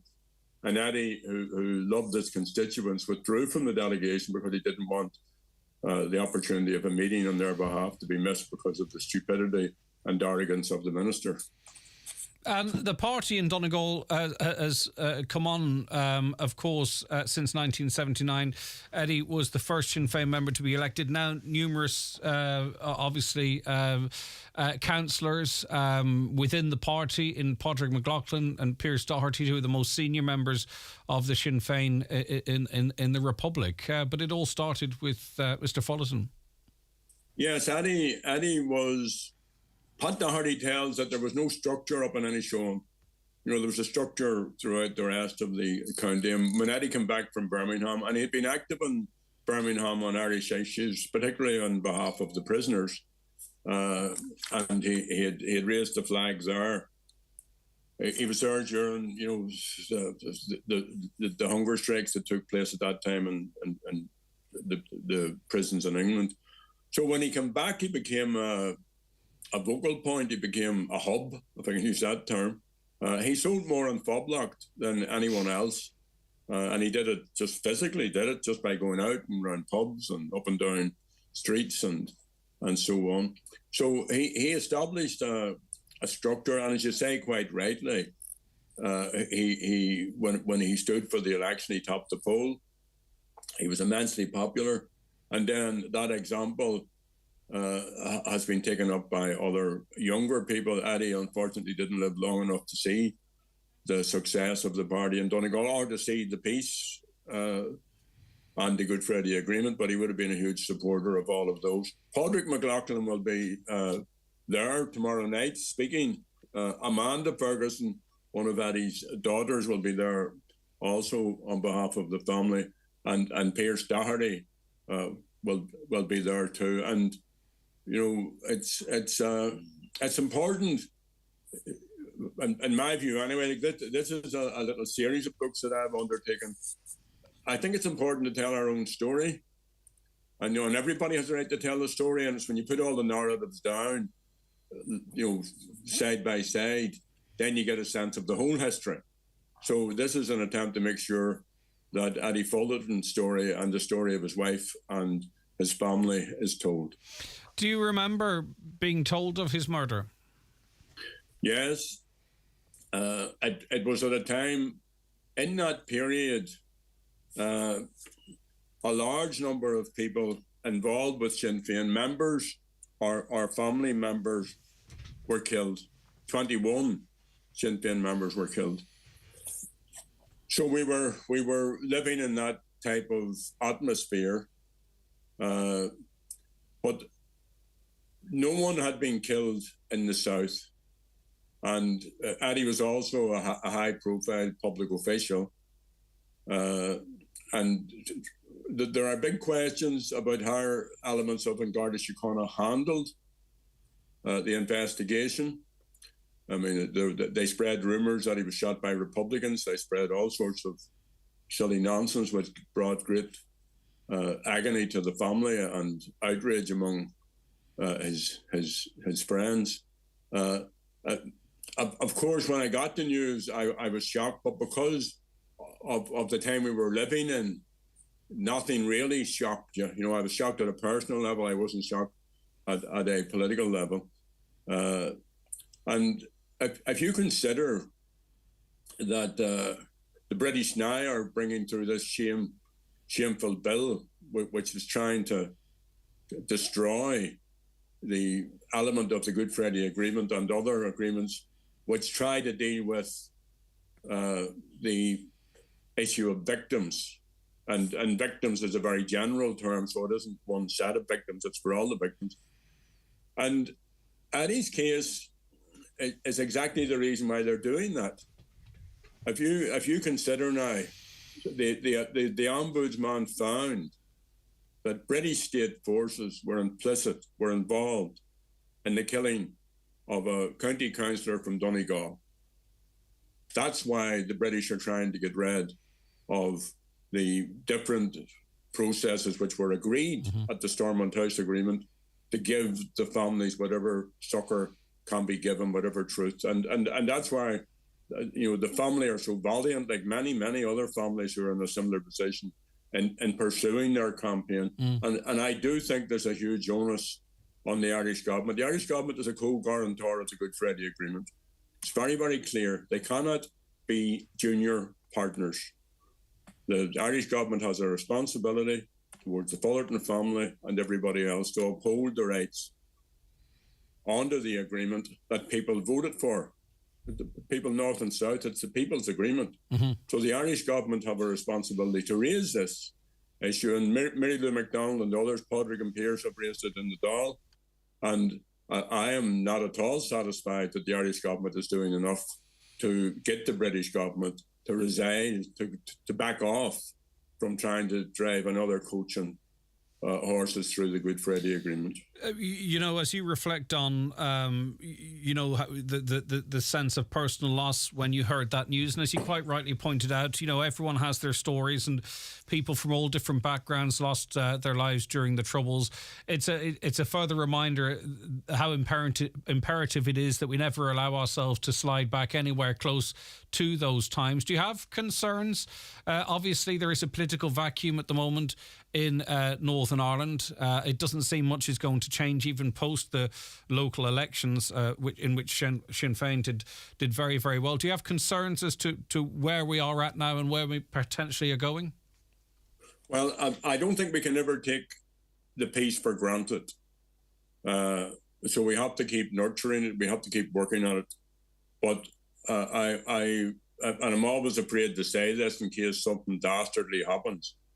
But I don't see there being any possibility of there being any return to violence. I just can't see that. There are small groups, and they should just go away. And I'm actually willing, and others are willing to go and talk to them. If they present themselves as Republican, well, there now is a method, a peaceful democratic method to end the union with Britain, and the people will have their say on that. So I don't have other than just being cautious, concerned that we're going to slip back. The war is definitely and absolutely over. There is a vacuum. I don't think that Jeffrey Donaldson has any option other than to go back into Stormont. I think he knows that. Michelle O'Neill is a First Minister for all. She's a First Minister designate now. That changed with the electorate in the last local government election. And there's also very, very clearly a pro-Irish unity vote in the vote for Sinn Féin. So I think we need to be, again, getting the Irish government to do the preparatory work for the time ahead. You know, we wouldn't be doing this interview if you hadn't planned it. So yeah, you have to plan. Indeed. Do you think finally, and I won't hold you very much longer, do you think the DUP resistance to going into government is to do with the fallout from Brexit, or is it that they perhaps can't imagine themselves playing effectively what would be seen as second fiddle to Michelle O'Neill and Sinn Féin? Well, they're looking for concessions from the British government on Brexit issues and on the Windsor Protocol and all the rest of that. And I don't think any sensible person would have any problem with them being given some, practical concessions which don't undermine the principle of what has been agreed. I have no doubt that some within the DUP are residing from the fact that Michelle O'Neill will be the First Minister. I don't think Jeffrey Donaldson is one of those. I believe him when he says it is, that's not stopping him. He just needs to make sure he doesn't over-negotiate, overplay his hand. And I also, as I said previously there, we need a date. We don't need a referendum tomorrow or the next day, but we need a date for the referendum. And we need a citizens' assembly organised by the Irish government to discuss all these matters. And everybody should be part of it. And we clearly need Northern Protestants to be very, very much front and centre of that. The Unionists tactically might not engage at this stage. So all of that work's to be done in the time ahead. And just to say this, the island wouldn't be, and Sinn Féin certainly wouldn't be, where we are today if it wasn't for the sacrifice of men like Eddie Fullerton and the sacrifice of his family. Yes, for sure. And that book will be launched in the Lake of Shadows Hotel in Buncrana tomorrow night, May 25th at 7 p.m. Very finally, on a much lighter note, of course, we've nothing to talk about anymore because we've a Northern Irishman in Patrick Kilty taking over the Late Late Show. So I'm going to ask the question that you've been asked a million times now. Are you enjoying your book writing and you somewhat step out of the limelight? Or are we? Would you be interested in and honoured to hold the position as President of Ireland, Jerry? Well, first of all, I wish Patrick Kilty well. He's a very clever, smart and funny man. And that's a big position he's coming into. And he's from County Down as well for his sins. It's an honour to represent Sinn Féin in any position whatsoever. But I'm done with public office. I keep getting asked this question when I stand for the presidency. The answer is a good Ulster word. No, I will not stand for the presidency. I'm content with a great leadership in the party. I'm content doing what I'm doing. And I just hope that people from the Northwest and from any show in particular will turn out tomorrow night in solidarity with the Fullerton family. Excellent. And as I say, Greg, thank you for this. And that is the important element. I'll remind people now. Thank you very much indeed, Jerry Adams. Have a lovely day. Take care of yourself. Bye-bye. So that's Jerry Adams, former Sinn Féin president, author of Councillor Eddie Fullerton, visionary patriot and martyr. And as you heard, it's a significant event taking place in the Lake of Shadows Hotel in Buncrana tomorrow night, Thursday, May 25th at 7 p.m. And you heard categorically that Jerry Adams has no interest in being the president of Ireland, because I've read some speculation about it as recently as 3 or 4 weeks ago. He's probably answered that question a million times already. But anyway, for the listeners here in the Northwest, there you have it. Watch the show live now on YouTube, Facebook and at highlandradio.com. Are you worried about trees on your property? Northwest Forestry Services Ballybuffet are fully insured and have over 40 years experience in dangerous tree removal, tree felling, surgery and stump grinding. For peace of mind, call Northwest Forest Services Ballybuffet for a no obligation quotation on 913233. When a long week leaves you longing for adventure, swap your work days for waterways and paddleboard along the tranquil waters of Lough Derg, or go with the flow as you cruise along the Shannon. For more short break ideas, visit discoverireland.ie. Book early for the best value and keep discovering. It's the Right Price Tiles and Wood Flooring biggest ever sale. 10 million euros worth of stock in store and ready to take home. All tiles, wood flooring, outdoor tiles and bathware. Everything is slashed in price. Right Price Tiles and Wood Flooring. Ireland's biggest range, best prices and in store to take home today. Sale now on. Why did I choose Ulster? I wanted a university who could give me the biggest possible future, but also the best possible time now. Somewhere I could make friends and have good crack, but also to set me up for the best job possible. I'm planning to take up one of the study abroad options, and then my big plan is to specialise in media law in LA. But for now, NI has one of the lowest student living costs in the UK. So, night markets, here I come. Learn why over 30,000 students choose Ulster at ulster.ac.uk/go north. Apply now for this September. Charles Bonner & Sons Ballybuffet are the leading suppliers of solid fuel and wood pellet stoves and ranges, bringing warmth and comfort to homes in Donegal and beyond for nearly 50 years. So visit our showrooms in Ballybuffet or call us on 074 9131 700 or online at thestovestore.ie for more details.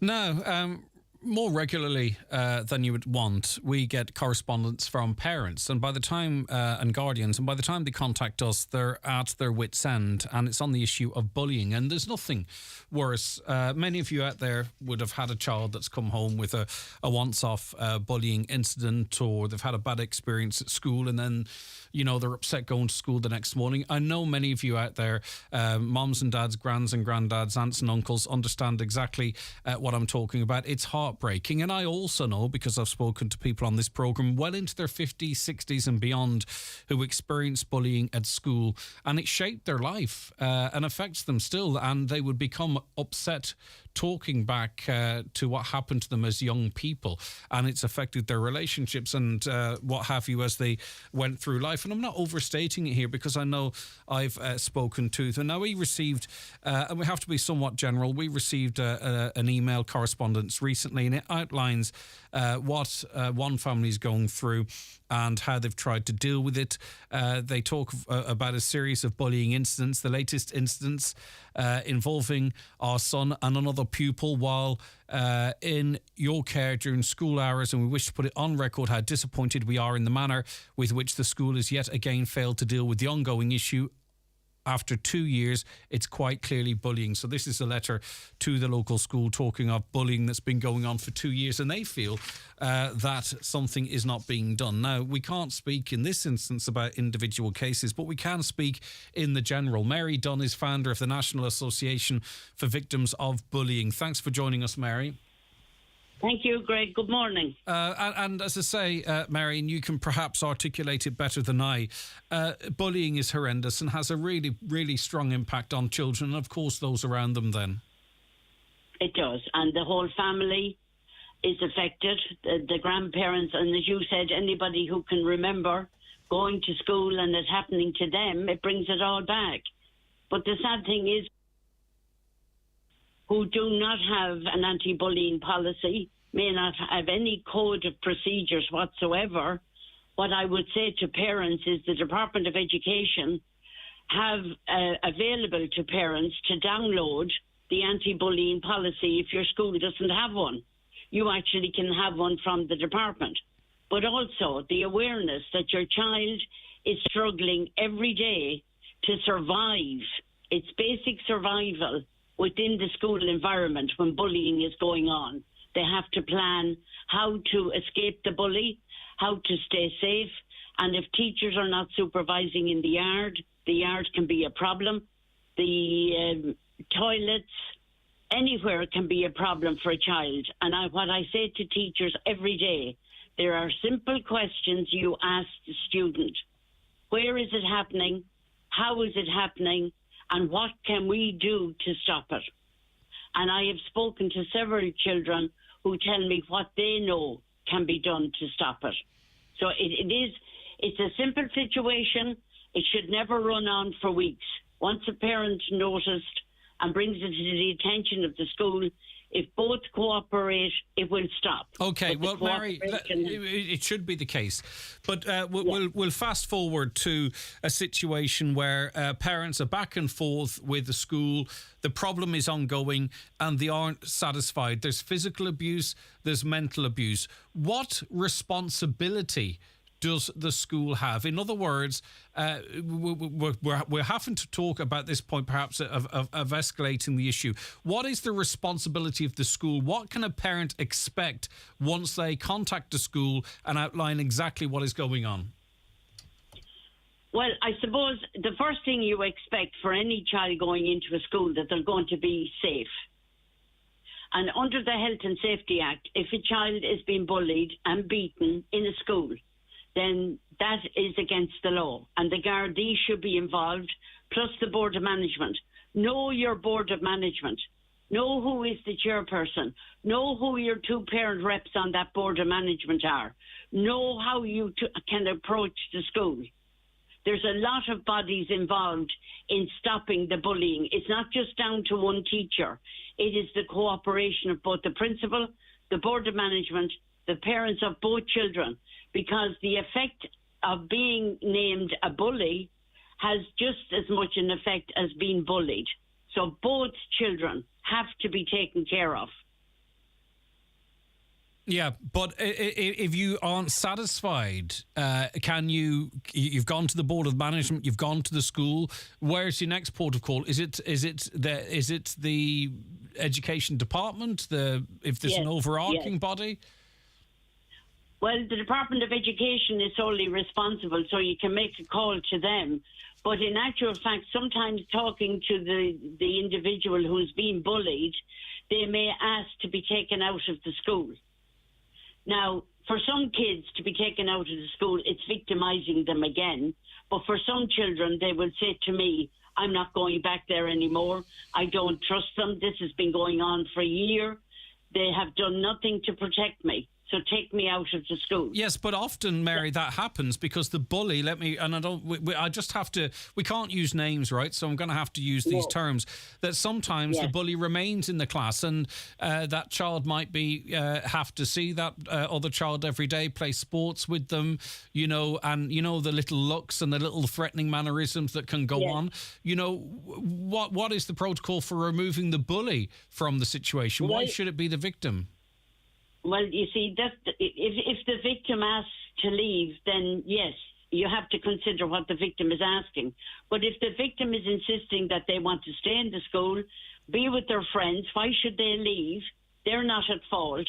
Then what the parent has to do is sit down with the principal of the school and the teacher, whoever it may be, or at second level, it can be a group of teachers and the year head that's involved. Whichever the situation, you want a guarantee from those people that your child is safe to go into the school. If you don't get that guarantee and you can't trust that environment, then it leaves you with no choice but to put your child first. And that's where the child will have to understand it's for their good. They're trying to survive in an environment. But a lot of good teachers out there will listen, will do their best, and will always come back to the parents and say, we're doing such a thing. Is Charlie or Johnny or whoever happy with what we're doing? Do they want us to change what we're doing? So the cooperation between the school, the parent and the pupil, that's where it's solved, Greg. Now, I mean, some schools are brilliant at this and nip it in the bud. And, they're very proactive. I can't understand why all schools aren't, because as soon as it continues for a period of time, then you're dealing with at least two groups of parents. And then you're starting to deal with maybe students having to be moved out of classes or whatever it might be. It's a nightmare for any school and its management. Why is there not a consistent policy that is enforced and checked like HICWA does a hospital? Why is there not a strict rules to ensure that every school can demonstrate their anti-bullying policies and processes? Because it's so important. It shouldn't be hit and miss. Well, if I say this to you, Greg, in 35 years of doing this job, I would still say to you that schools do ignore the department. And a lot of parents, rather than bring the issue or have anybody know what's going on, will not report the school. And this is where we find that if the schools cooperate with the parents, the value of that school goes so high that parents appreciate what's been done. But when we have schools who ignore and deny that bullying is taking place, we know schools say, oh, well, that doesn't happen in my school. And then they're surprised when I ring them and say, it is happening in your school. And this is how I'm advising you to deal with it. So if teachers and principals, boards of management and the parents come together and insist that there is a policy, know the rules and regulations, it's written in the school journal, every student takes their journal home, the parents read it and sign it, then they become part of that policy. But a lot of parents don't realise that they have the right to ask for that policy, to ask what's the guidelines and procedures, and ask for a copy. Parents are not doing it. And if parents did it and were aware of what to ask, then schools wouldn't be getting away with it. And if you get that, if you're still not content, don't let it rumble on. Go in or contact the head of the school and say, I'm unsatisfied with how you're dealing with this. I am now making a formal complaint to the Department of Education. Is that how people should progress? Exactly, Greg. And the most important thing is to ask the victim, what's going on? Have your facts before you do any meetings. Ask the victim, where is this happening? Who? How? And where are you safe? If you're not safe in the yard, then the parent has the right to go in and say, is the yard being supervised? Are you aware that my child is being beaten up in your yard? So you bring all that information into the school. You don't leave them anyway in any doubt of what's going on. You go in well prepared and you ask for the code of behaviour, the anti-bullying policy and the guidelines and procedures. That's your right as a parent. You say that sometimes you advocate on behalf of people. At what point would you, Mary, become involved in a situation? Is it after someone has contacted the Department of Education? Is it part of the process? What is the reaction when the founder of the National Association for Victims of Bullying contacts the school? On the parent and the principal's agreement. The parent will talk to the principal. If the principal needs advice or needs to talk to me at any stage, yes. Only on the permission of the parent. And what do principals say when you say, look, it's Mary Dunn here? I don't have... I don't think I've ever had a problem, Greg. I think a lot of principals and teachers who get in touch with me would be more interested in how to help the parent and how to sort out the situation. So there's no objection by any principal or any school or any board of management to talking to me because they need that maybe things that they were trying to fix, they were going about it the wrong way. So if they're open to learning how to deal with the situation, then I'm here 24/7. Mm-hmm. But it should not be allowed to persist. It should not be allowed to go on for 6 months, a year, 2 months, There's 2 no years. excuse if it goes beyond 2 weeks. Right. So we as parents I have to get tough then.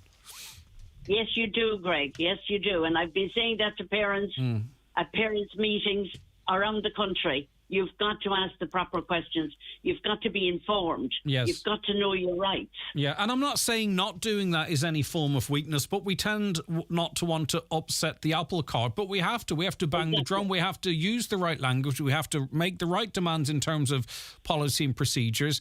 We have to demand what action plan is taking place. And if that doesn't work, we have to contact the Department of Education and tell the school that you're making a formal complaint and you're going to make this very difficult for for them, and also engage the services of the likes of yourself. I mean, that's what we have to do here, because I'm seeing some notes that young children write in the depths of what they're feeling, and I'm looking at pictures of victims of a victim of bullying that we were contacted about, and you can see the sadness in the eyes. The eyes, I often think, tell us so much, and the little notes, it's just heartbreaking. It can't be allowed to go on, Mary. Well, can I give you an insight to what children suffer, Greg? Please.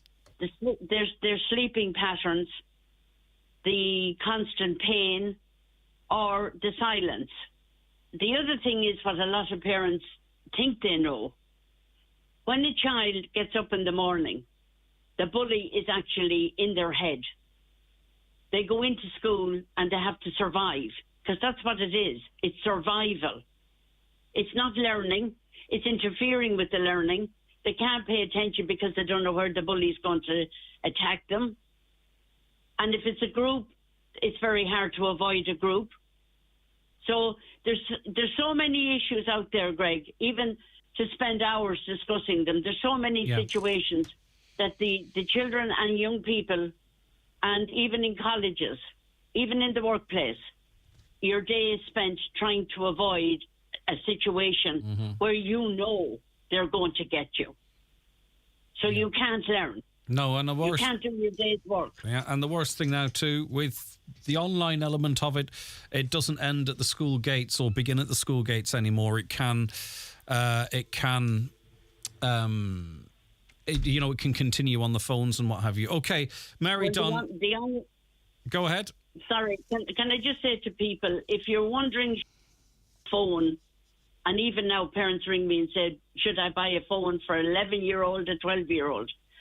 I say to parents, do you know how to use your phone? Are you up to date with technology? Are you going to take that phone at night time? Are you going to allow that phone to be brought up to the bedroom? Are you in charge of this instrument that you're going to give your child? And I say, would you give your child the keys to your car? Let me put one comment here to you before I let you go, if that's okay. Why do experts always assume that only one child is being bullied? I'm not saying you did, Mary. I'll read on here, though. If you take the victim out of the school, the bully still has other children to victimise. Mary's talking a lot about what is correct procedure, but very little assistance on what to do when the school fails to deal with the situation to the satisfaction of the child being bullied. I think involving the Gardaí should also be an option. You've said it is a crime if it's ongoing, but the advice you did give is if the school is failing to deal with the situation, contact the Gardaí. They won't want to see the Gardaí landing, but go into the principal, say that I'm raising this issue with the Department of Education, and keep at them until such time as you feel the situation is being resolved. Is that the solution? It's not always the solution, Greg, and it's what I said. We have to listen to the victim. And a lot of parents feel that, well, I can't take him out of school, or I can't take her out of school. But if the child is insisting that they can't go back to that school, then the school has failed the child. Yes, but the point this listener was making, that bully is still in the school, and that bully may go on to victimise other children. I know you have to look after your own child, but... You have made the school aware. If another family are going to go through what you've been through, then the accumulation of information, then what I say is that school has failed every student. And schools have pride in their work. Teachers have pride. So if you have a good principal, good teachers, boards of management, all coming together to work with parents, the school will be safe. That's providing they don't all circle the wagons, though, and say, hold on, this is a fantastic school we have. There's no bullying going on here. It's your child that's doing this, that and the other. You see, I'm trying to come up with solutions. I know people have gone through that, and I'm trying to come up with some sort of a strategy or solution to help people whereby those wagons have been circled. Yes, and the sad thing is, Greg, we have parents who basically give up. Like, there's so many situations, it's not...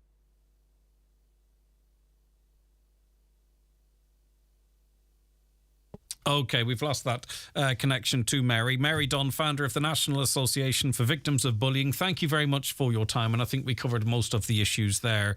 Not to everyone's satisfaction, but it's a very, very complex. It's a very complex situation, and there isn't a single answer because all cases, all schools, and all individuals seemingly are different. But hopefully, that was constructive for some people listening this morning. Summer is here, and so is the hottest sale of the year at Easy Living Furniture. Get ready to transform your home with incredible deals during our sizzling summer sale. With absolutely everything reduced, why not spruce up your living room with a stylish sofa? Create the perfect dining experience with our stunning collection of dining sets and relax in comfort with our cozy bedroom furniture. The spectacular summer sale is now on at Easy Living Furniture, Crescent Link Retail Park.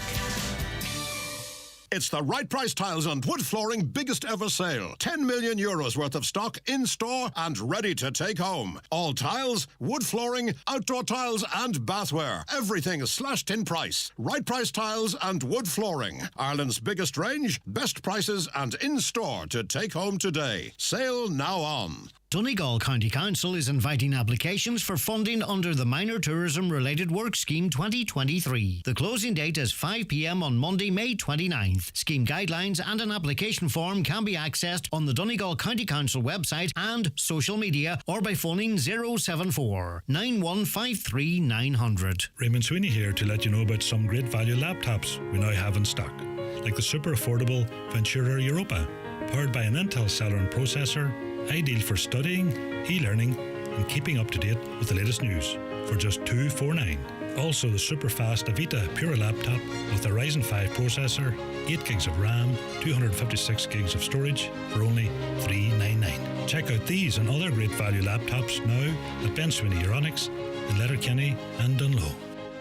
Mr. Blue Sky, please tell us why. The Lotto jackpot is an estimated €9.2 million. Play responsibly in store, in app, or at lottery.ie. The National Lottery. It could be you. Around the Northwest with John Breslin will be live this Friday from the Irish Wheelchair Association in Glenview Business Park, Letterkenny, for a celebration of their Community Day services. Come along and find out about their assisted living service, employment opportunities, community employment scheme, volunteering opportunities with advice and a demonstration of an adapted vehicle that's used to support driving lessons. There's also light refreshments and giveaways. That's this Friday from 12 noon at the Irish Wheelchair Association Centre, Glenview Business Park, Letterkenny. All right, Wellness Wednesday on the way, coming up after 11 o'clock. Stay tuned for that. Kieran O'Donnell will join us as well with some business news and to preview Highland Radio's Business Matters podcast. This caller says, though, as a parent, I think phones should be banned totally from school grounds. Bullying happens so much via phones and social media under false names, but it's parents who need to take control. Another on the issue of drugs, the caller says that young people have nowhere to go anymore. Even the pub, the cost of a pint has gone up so much that they can no longer afford it. And I think too there should be more facilities right across the county and region where it doesn't involve booze or drink. You know, with the disappointment recently in the south of the county of a cinema not going ahead, which would have been a lovely outlet for young people, though it's not incredibly inexpensive to go to the cinema anymore. But you know what I mean? Something else to do that doesn't involve alcohol. What's being done about the speed of traffic travelling the Burnfoot to Muff Road? 80 kilometres limit to traffic travelling a lot faster. Also overtaking on solid white lines. A few cars that have overtook me must have been travelling well over 100 kilometres in the 80 kilometre zone. It is a difficult one, isn't it? Because I think drivers often ignore speed signs and are conditioned to drive at 100, and that's what's happening there. I'm not sure about what enforcement is happening, if any, but clearly not enough, you would say. And I was passing the school, what's the name of the school? Caroline's away. The school on the Lifford, the Letterkenny to Derry Road. We talked about it to a Colin and another gentleman at that time. It'll come to me anyway. But they were talking about a speed sign, a temporary speed limit sign when you're coming from the direction of Derry that doesn't give you enough time to stop. Now, obviously, I was sitting here in the studio and trying to put counterpoints and what have you and have a broader discussion on it. Caroline, what's the name of that school again on the side of the road there? Mullaghderg? Maharabeg. Okay, Maharabeg. So I was coming back from the Bridge End direction yesterday and come around the corner, and the temporary speed sign was on, and wow, you do not have any time to stop. It is really, really dangerous. And I just wanted to say that because I was kind of putting up counter arguments to Colin and our other guest. They need to do something about that really, really seriously, because you come around the corner, that light's flashing, and you have to slam on your brakes. And I was only doing about 85, maybe 90 at a stretch, and I had to slam my brakes on. Car got very big behind me all of a sudden. And you have to stop. There's not enough time to do so. So they really, really need to look at that. And I have a much better understanding, having seen it myself now. And also add into that the BISA speed van in that temporary speed limit. So you really do have to stand on the brakes. And it comes at you. You don't know exactly where the school's at. So again, definitely, I've experienced it now, and I would agree. Also, I noticed coming up, and sorry to talk about roads I'm on, I want you to get involved with where you're at. Coming up the left-hand lane out of Letterkenny, up towards the school at the top of the Bray there, that sign's obscured. The temporary speed limit is obscured, limit sign is obscured until you're right up on top of it. So that's just two examples whereby drivers aren't even getting half a chance to know when that sign's on and to adjust their speed accordingly. Because if you're coming up that hill and there's an Arctic behind you, you slow down quickly. It's a big complication for the articulated driver as well. So both of those signs are A, one's in the wrong place, and B, the other is obscured by branches. You cannot see the sign as you head up towards that school there. So as to say, drivers need to be given a fair crack of the whip too. Charge into summer with TUI. Choose from a beach cruise or city break or Mexico flying direct from Dublin. Holiday sorted. TUI, live happy. If you know the beauty and skincare product that suits you best, you'll find them at McGee's Chemist Letterkenny. From moisturisers, cleansers and toners to day creams and night creams, McGee's have the top brands you know and love, like Lancôme, Clarins and La Roche-Posay. Also Elizabeth Arden, Vichy, Nukes and many more. All at McGee's Chemist, Main Street, Letterkenny, and online at mcgees.ie, where the best costs less. This summer, enjoy the tastiest burger in town for less at Kelly's Diner, Letterkenny. With Jake's famous burgers, there's your choice of burger, beef, chicken or veggie, all freshly prepared, with your pick of delicious toppings and sides. Selected burger deals every weekend. Find the best value burger in town. Jake's Burgers at Kelly's Diner, Mountain Top, Letterkenny. I've just had the Eclipse Cinemas experience. Wow, they truly have taken a night at the movies to a whole new level. Amazing recliner chairs, director's lounge VIP rooms, pizza and hot food served to your seat. Have a glass of wine and enjoy the film on the big screen.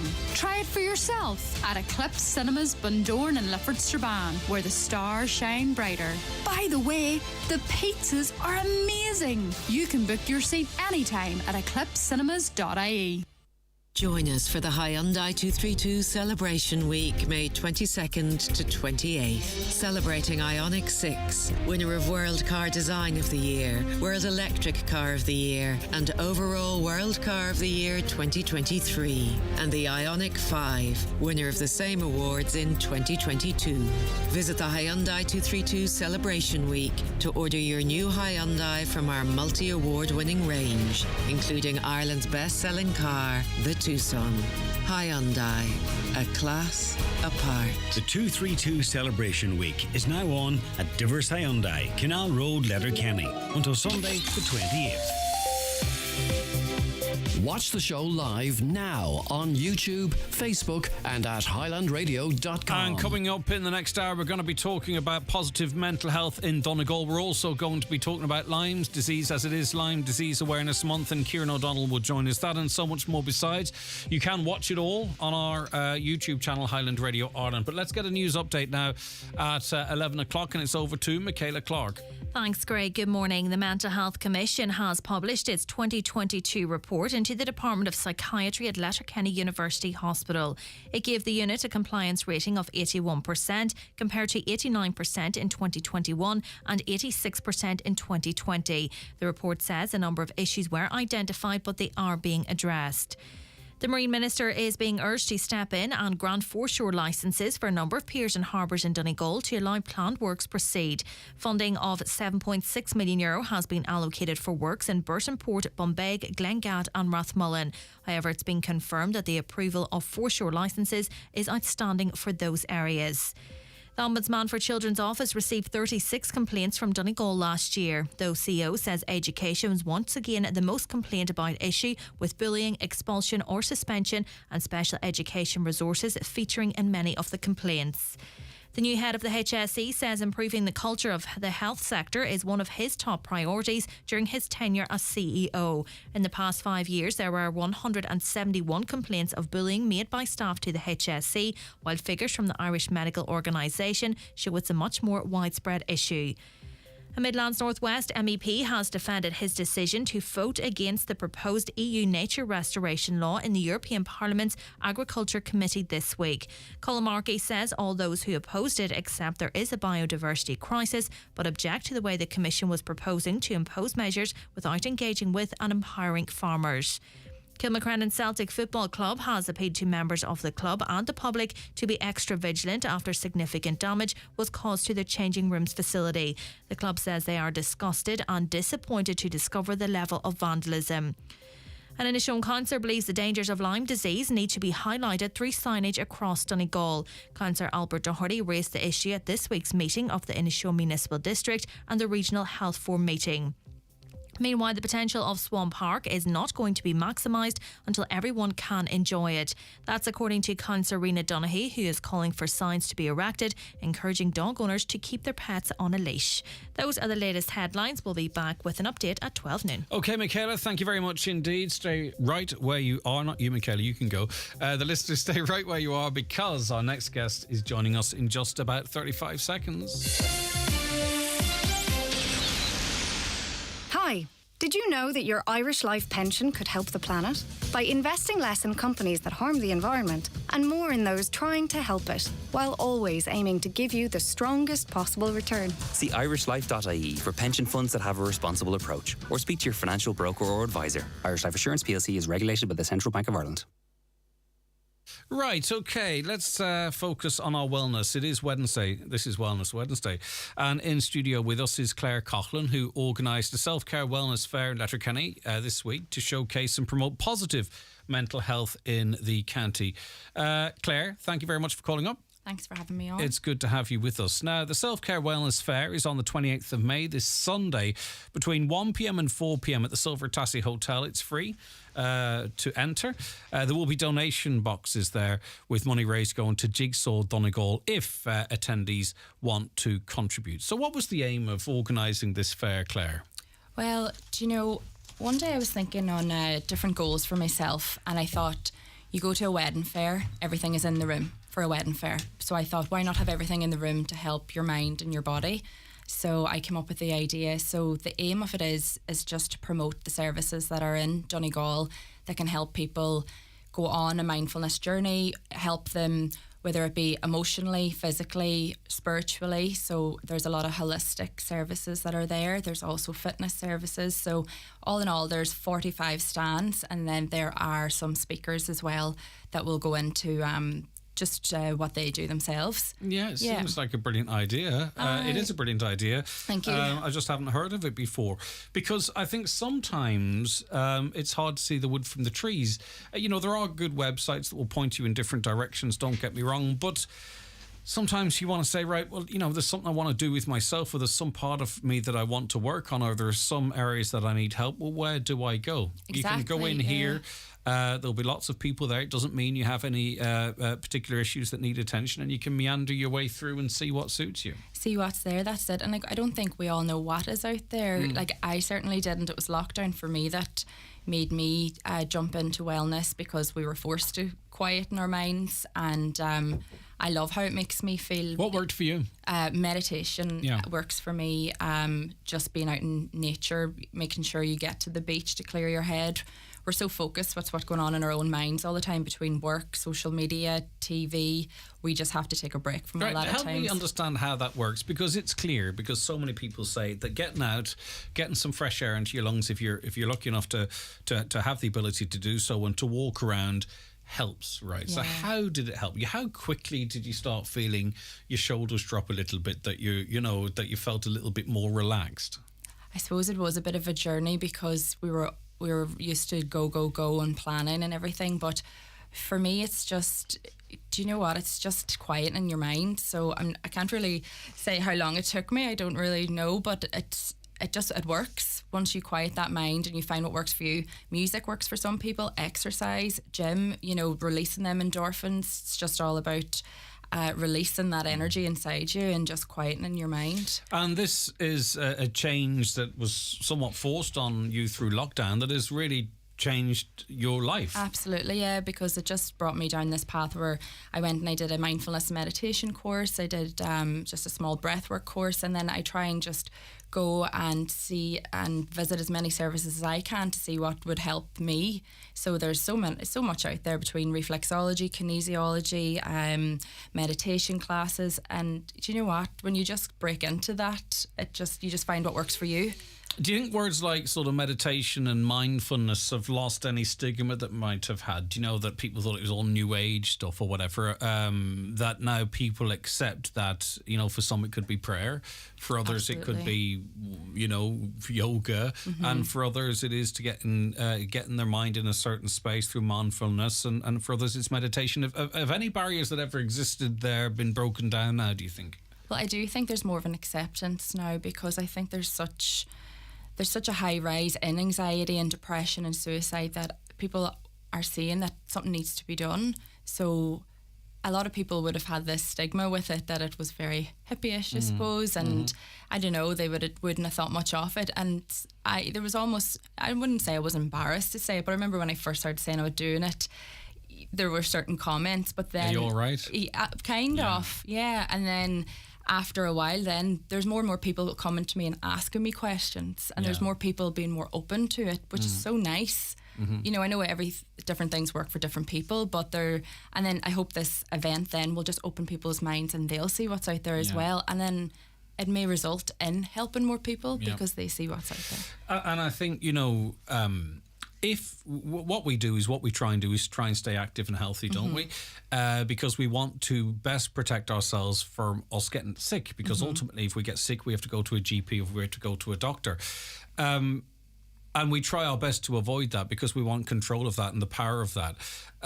I wonder, do we need to make sure that we're doing that with our mental health as well? That, in other words, that we don't always do something when we're in a bad place, or when we need some sort of a visit to a GP or whatever it might be, and there's no harm or no shame in that, and people should do that, but that we treat our mental health like we might our physical health, that we take control of it and we try and maintain a health, however that might be, to best avoid us needing any other interventions down the line. Yeah, I agree. I think it's a lot of being more in tune with yourself and listening to how you are. So for me, I would have had bouts of vertigo, because now I realise that was me disconnecting, and that was me being too busy and burnt out.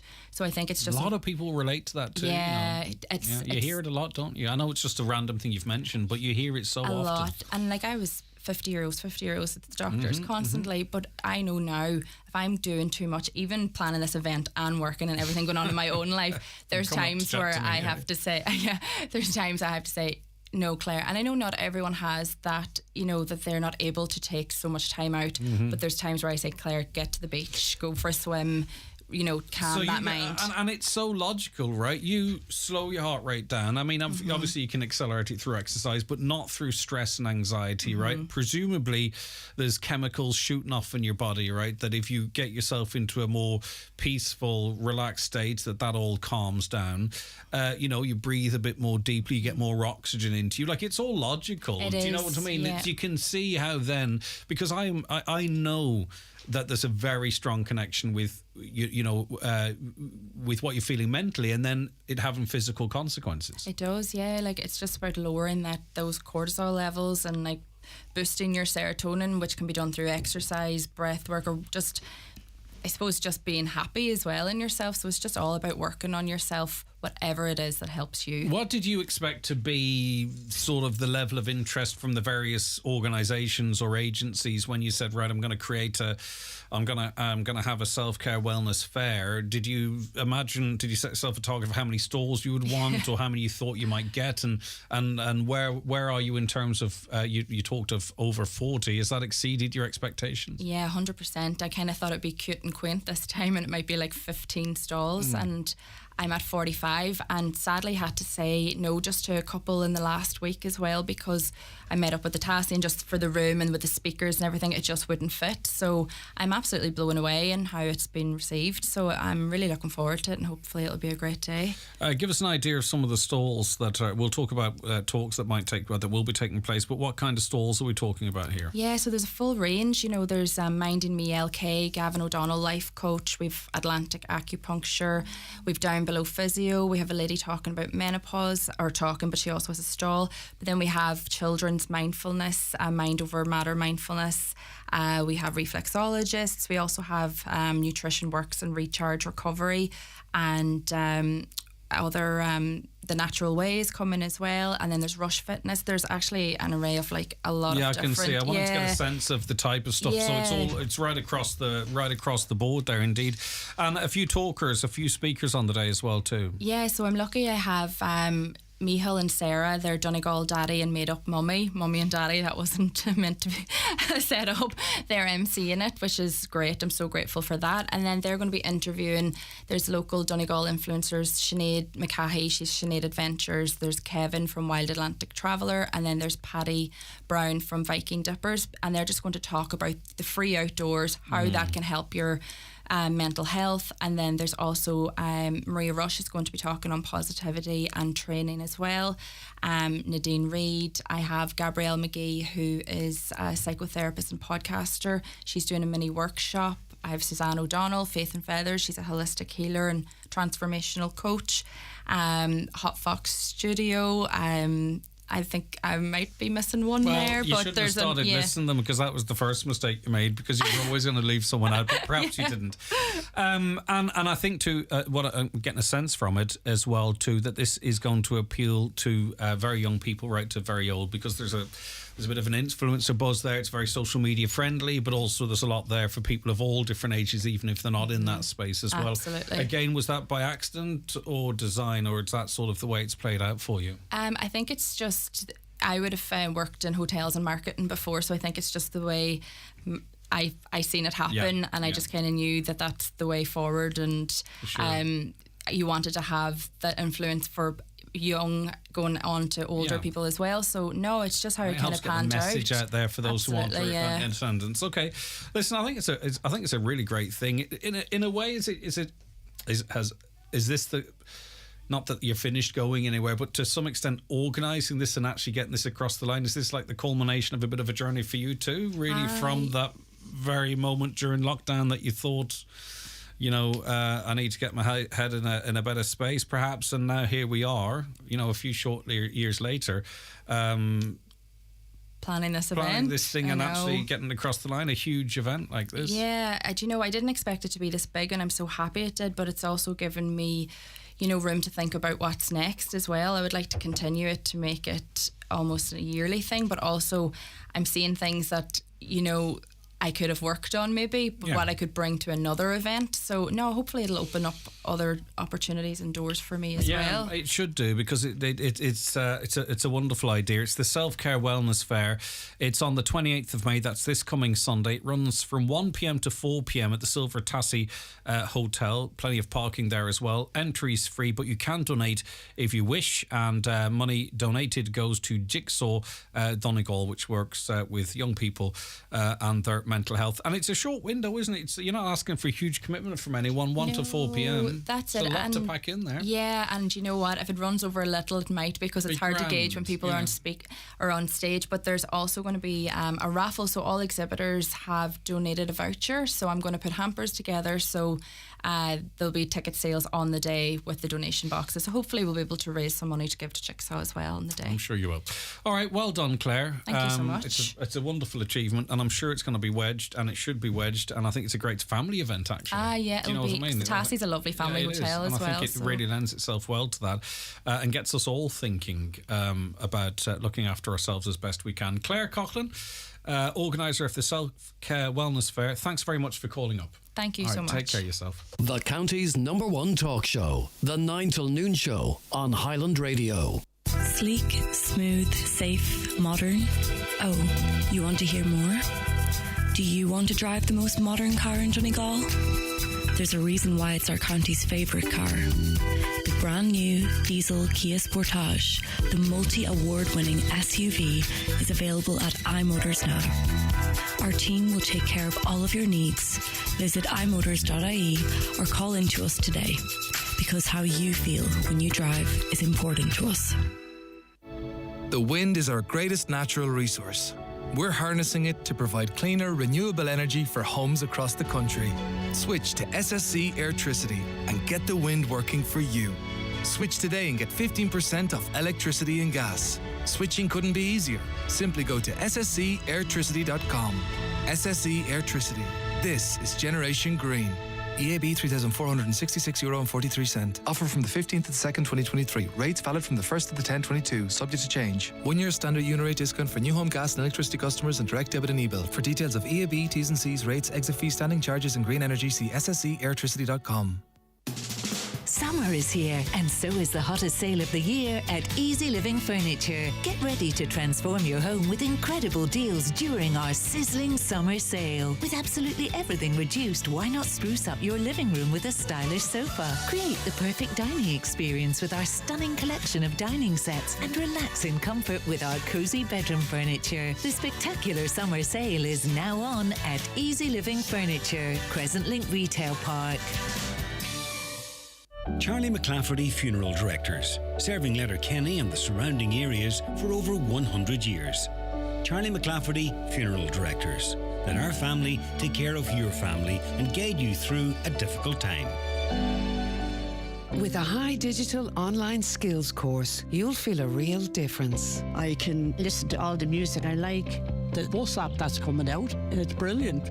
Anything you want to know, it's at your fingertips. They're small things, but they mean something. Learn essential online skills with simple, accessible lessons at highdigital.ie or free phone 1800 20 30 30. Brought to you by Vodafone Ireland Foundation and Alone. Vodafone. Together we can. Highland Radio time checks with Expressway. Travel Route 32 from Letterkenny to Dublin when you book online and travel for less. Expressway, bringing you the time at... Time's 11:19. We're continuing with Wellness Wednesday now, and just recognising that TikTok Ireland are hosting their national conference this coming Saturday. It's in the Midlands Hotel in Portlaoise, and Mary Smith is volunteer with TikTok Ireland. And Mary, an awful lot of people due to attend at the weekend. Good morning, Greg and listeners. Yes, we have a large crowd of people at the weekend, and we have wonderful speakers and stands and scientists. So on Saturday next, on the 27th of May, the conference is in the Midlands Hotel in Laois, and the conference starts at 8:15 with the first speaker on at 9:05. Now, it's TikTok Ireland that is running the conference. We're all volunteers. We don't have any funding or don't get any funding from any source. We were set up in 2009, so we're 14 years old, and tickets are €45. It's a not-for-profit event, a morning coffee, lunch, and then you listen to the speakers before and after lunch. And I mean, much of your time spent since 2009 is obviously getting the message out there about Lyme disease, but also really getting it on the agenda, getting people broadly in medicine to accept it is a thing and not to pursue every other thing before arriving at the fact that it might be Lyme disease, because the sooner somebody gets treatment, the better the outcome. Oh, yes, absolutely. The sooner, if you get treatment at bite stage, I mean, Lyme disease is a bacterial infection and it's transmitted by the bite of a tick. But the ticks don't only carry the Lyme disease, it's Borrelia, and we know it as Lyme. They also carry a host of co-infections that can make people very sick. The biggest problem is a lot of people don't know they've been bitten. Tick can feed and fall off, and they when they get symptoms, they're really not sure of their symptoms. So this conference is hugely effective for people in Ireland, either people who have symptoms and are not sure, or going down the medical route and are getting no answers. We have professionals from Ireland, Europe and the USA, both doctors, scientists and other therapists add-ons to our conference this year. Now, a lot of people who have a positive diagnosis have had to get that diagnosis with blood tests in Germany. Where do we stand in this country in terms of identifying potential cases and diagnosing them? I know we're poor here at the moment, but do other European countries, the United States, Canada, other countries, do they have a greater acceptance or realisation of Lyme's disease and the amount of people that it affects? Well, of course, the USA have. Poland are very good. Croatia and European countries are quite good. But all of the health system throughout the world really are the first thing they don't look firstly at Lyme disease. They look at your symptoms. They ask you, were you bitten? In Ireland, the first question is, were you in America? And ticks here, are carrying Lyme disease and co-infections. People don't, the most education and awareness of people, we found that they're not taking no for an answer, and that they are going, straight to their GPs. They are asking for testing, even though testing is quite limited. Less than 50% of people will get a positive test. But they're not sitting back anymore. They're actually proactive. They're getting in touch with our Dr. Jack Lambert, in UCD. He's in the Mater Hospital and teaches medicine in UCD. He has a great awareness and will treat on symptoms. And one of the only people I know that you can actually self-refer to. So a patient can actually write him a letter or email him with all their symptoms, with their history. He will review and he will make a decision on whether to see that person or not. So, he has been wonderful for Ireland. And the testing is still very, very limited. But we are bringing doctors from Poland, from Germany, and we are bringing Armine Labs as well, and we're bringing Dr. Stram from America. And we're also adding this year, because a lot of people, when they find out they've Lyme disease, they're quite ill. So we're adding, and it's they need multi-care. Mm-hmm. They need a multi-treatment or an integrated treatment approach. So we have Monica Wild, a herbalist who works with Dr. Lambert and works with Napier's Clinic. We have Jenna Neisel, who is a nutritionist, who will speak about nutrition and how important your diet is. Go sugar-free. Sugar feeds bacteria. Bacteria inflammation equals pain.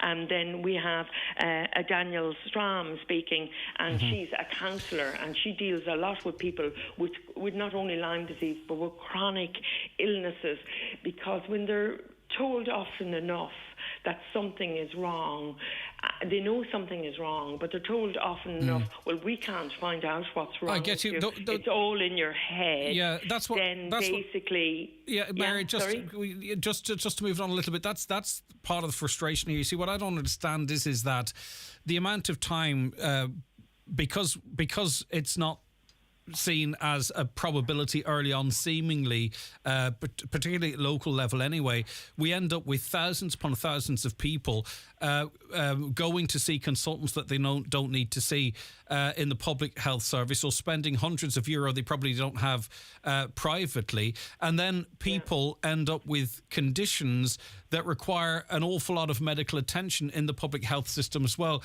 It would be very much in the HSE's interest to take this far more seriously, get people diagnosed early, and down the line it would take an awful lot more pressure off an already clearly near breaking point, if not already broken, health system. That's the logic I don't understand.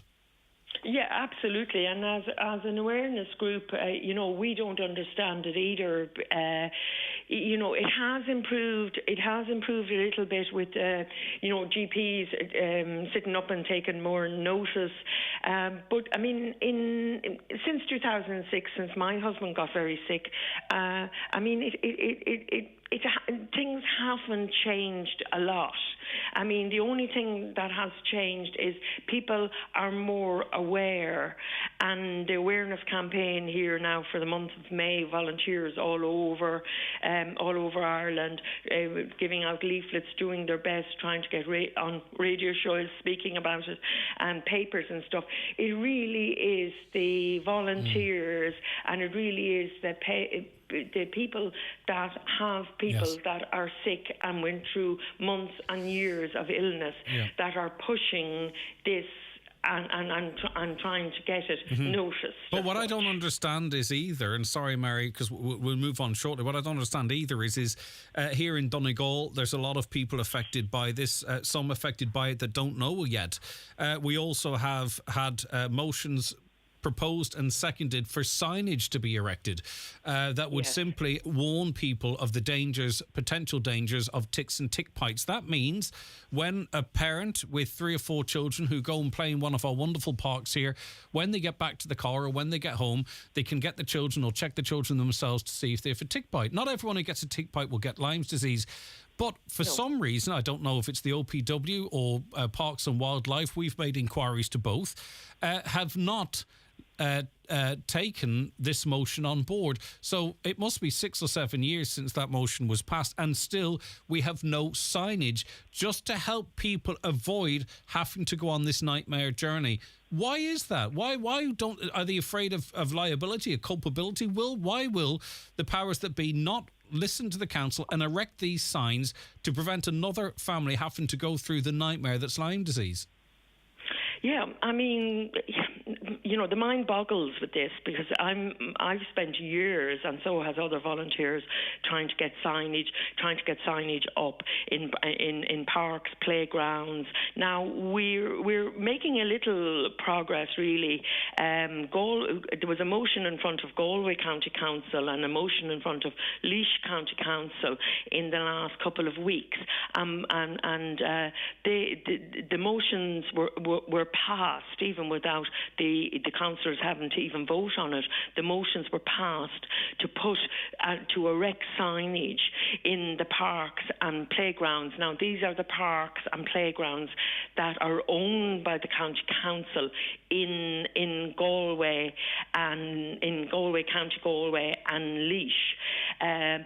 Our next, after the conference, we're going full speed ahead with help from councillors and TDs to get this motion passed by every county council in Ireland. Yeah, but the executive, the council executives. The council executive. Okay, that's fine. You see, the problem is, Marion, and I understand what you're doing, right? But unless there's a commitment from the executive, the council who make the decisions, motions mean nothing. So unless the executives act on those motions and are held to account, or the OPW or Parks and Wildlife or whoever opens the open spaces, unless they're challenged, you see, what will happen is in a month or 2 months, you'll have a swathe of motions proposed and seconded at councils, and it means nothing. With all due respect to the councillors and fair play for them to doing it, unless there is an actual commitment demanded from the executive of council or the Parks and Wildlife, as I mentioned, or whomever is responsible. Yes. That is the only thing that will achieve the signage. No disrespect to the councillors, because they could pass a motion on building a ladder to the moon, but it doesn't mean there's a ladder going to be built to the moon. Absolutely, but like we've fought for this for years, and as soon as the conference is over, and then of course the 2 years we had was all taken up with COVID. You know, we couldn't even hand out leaflets to people, and no one would take them, and chemists wouldn't take them. And I mean, we are banding together, and we're going to make a huge. We're going to make plenty of noise. I hope the media doesn't ignore you, because they have a role to play. Can't sit in the hands doing nonsense stories all the time. You know, the media is there to represent the people of Ireland, and there's thousands upon thousands of people doing this. And if they don't cover stories like this should be called out, and the people should call them out, because this is the role of the media. It's not to be a PR company for the government. It is to represent the people and to hold power to account and to try and get answers and progress on things. So I hope they step up and do their bit as well. Absolutely. If the county councillors are. Good luck with the weekend, Mary. We really appreciate your time today.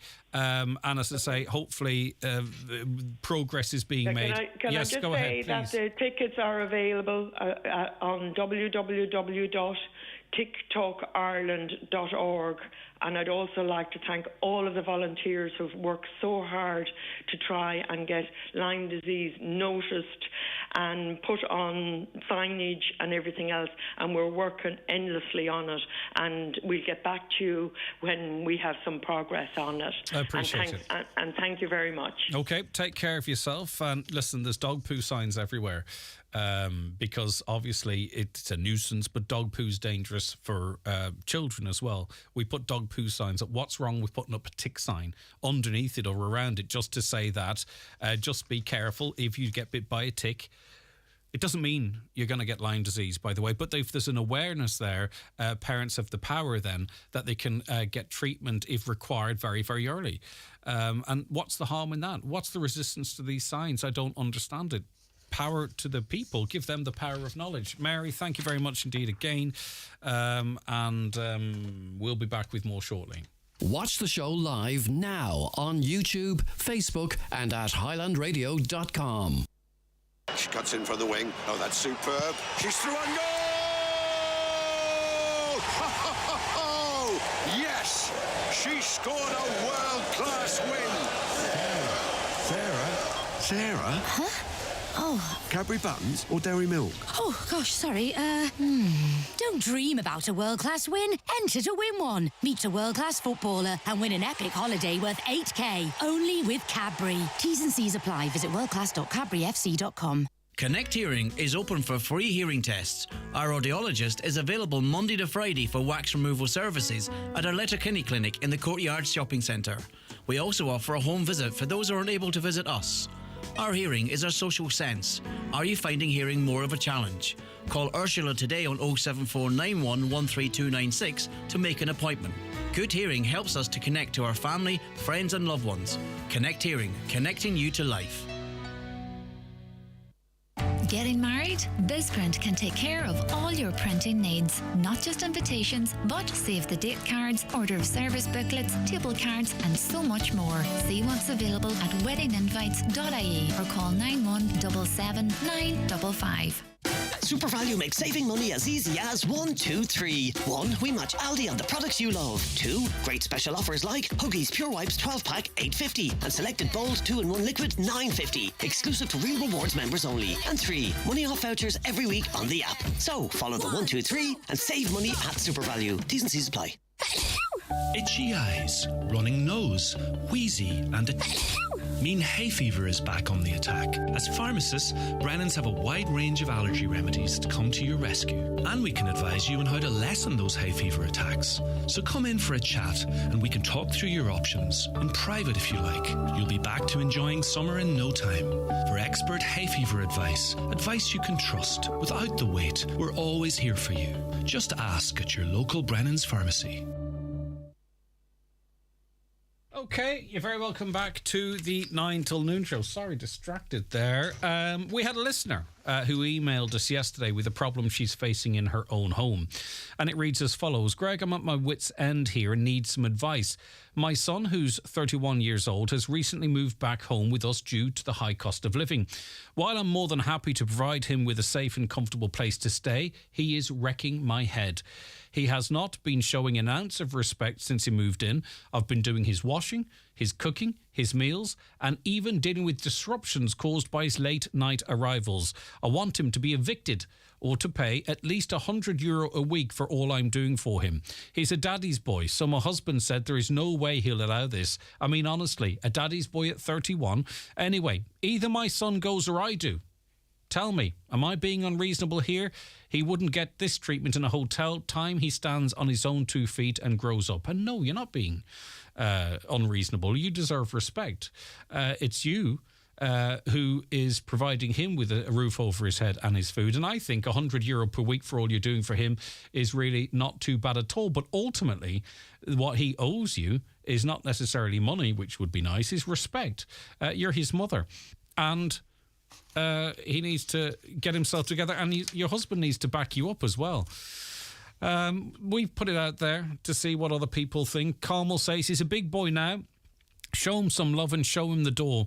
If daddy disagrees, he can go with him and pander to his every need. See how long that lasts, indeed. I wonder, are you pandering to the husband as well? Una says, do absolutely nothing for him. And as for his late night arrivals, call the guards as you did not invite them. So call them late night intruders and chase the buggers. Tell the dad the same will happen with him if he can't support your decision. Patricia said, it's called man in midlife crisis. Never believed it can happen, but oh yes, it happens. In fact, can happen at any age. Know too much about that fact. Midlife crisis at 31. And Cinta says, point him out on Tinder, please, if he's single. Things like this we women need to know. Okay, so Cinta's not interested. She just wants to avoid him like the plague. You can keep an eye on our Facebook, by the way, at Highland Radio, and Instagram at Highland Radio Donegal for daily polls and posts like this above, and we'd love to hear from you. Right, so we put the poll on social media and asked the simple question, and it's an interesting one, actually. We asked you, the listener, or you, the social media friends of ours, should this lady evict her son from the household? How many of you voted yes, would you say? I think it's quite a low number. Just 47% voted yes, 24% of you voted no, and 12% voted not sure. And I think that's really quite reflective, you know, of the complexity of that issue. So what should the caller do? I am particularly concerned of the lack of backup from the husband. I think that leaves the lady feeling very isolated. But I think that fella, especially at the age of 31, needs to be showing his mother a bit of respect. And even if there is some sort of financial deal, you want him to be there. You want him to respect you. You want to be able to perhaps even enjoy him being there. But it doesn't sound like €100 would compensate it. What would you do, the listener? 086 60 25,000. Get involved with the conversation. We're here as a community to help each other. Help this lady out. Back her up or give her some advice. 086 60 25,000 or call us on 074 91 25,000. 074 91 25,000. Business Matters in association with the ATU Donegal Faculty of Business. If you're a senior manager in the private sector looking to reinforce your leadership skills, ATU are offering a Level 9 Executive MBS in Leadership and Innovation. Call 9186206 or email donald.hannigan@atu.ie. Okay, and in studio with us now is Kieran O'Donnell, presenter of Highland Radio's Business Matters podcast. Great to have you back in on the programme, Kieran. How are you keeping? Good morning, Greg. How are you? All right, I'm doing good. Let's start with some news. Rent prices continue in an upward direction. Yeah, point of discussion over the last week or so, Greg. The cost of renting accommodation in Donegal has increased 16% in the last year, according to the latest rental report by daft.ie. The latest rental price report compares prices of rental from the first quarter of 2023 to the year previous. Average rental prices in the county are broken down as follows: €655 for an apartment, €775 for a 2-bedroom house, $887 for a 3-bedroom house, and $997 for a 4-bedroom house, and €1133 for a 5-bedroom. So the average listed rent in the county is now €994, and significantly that's up, Greg, 105% from its lowest point. Yeah, I wonder if that's actually reflective of what's going on, though.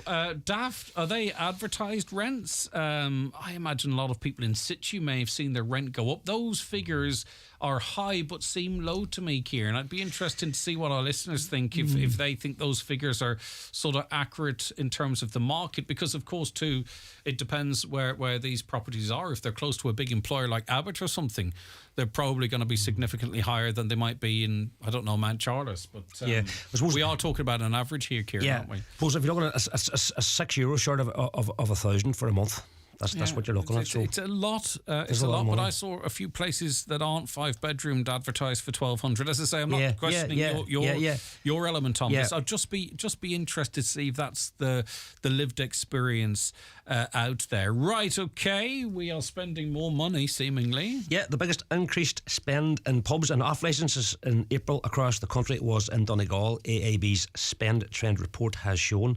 According to the findings, there was a 15% increase in spending in pubs and off licences in Donegal last month. Overall, the average daily spend across the country was up 7% in hotels, 6% in pubs and off licences, and 4% in restaurants when compared to March. Yeah, I wonder if that's price increases rather than people actually I was just thinking that the same. Spending out more. Okay, exciting times for this coming Sunday. Yeah, Highland Radio's Customer Service Awards ceremony takes place on Sunday evening in the Mount Erica Hotel in Letterkenny. The event is being held in association with PGIM Ireland, and this Customer Service Awards programme aims to recognise those who demonstrate a commitment to excellence in customer service and inspire others to do the same. Yeah, and it's a sellout. Over 20,000 or in and around 20,000 votes, I think, were cast in that. An unbelievable reaction. And it's going to be a fantastic night celebrating businesses across the region and the customer services that they provide, and it's great to see so many different businesses represented. I was told that I have a bit of work to do with this, but no one has mentioned yet, Kieran, a fee. Me and you then? Yeah, no one has. I've been told that I'm expected to do it, but we'll haggle on Sunday evening. We'll haggle on Sunday lunchtime. I might not even have a seat to sit on, let alone a fee. What do you think about that? We will find it somewhere. Mm-hmm. Right, okay, that's the Highland Radio Awards ceremony. And by the way, it is a sellout as far as I'm aware, but keep an eye on our socials on Sunday night, because there's going to be lots of material and interviews and pictures, and it's going to be a real glamorous event. I can't wait to throw my slingbacks on.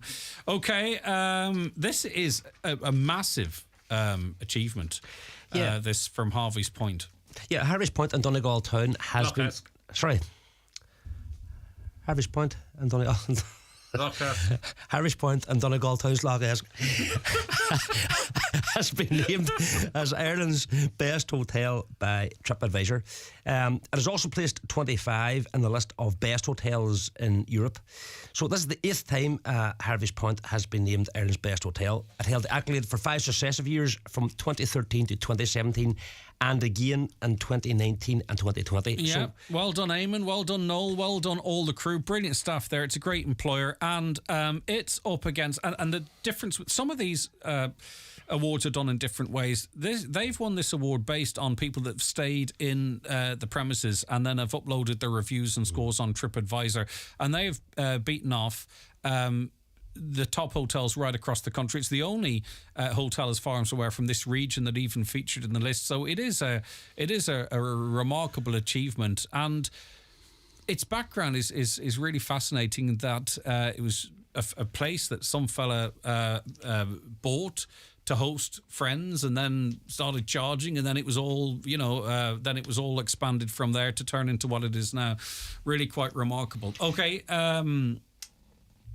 EV prices are on the up. I think these figures are a little bit skewed because I think the really high-end priced cars are skewing this a little bit. But anyway, what's the stats, Kieran? Yeah, the figures are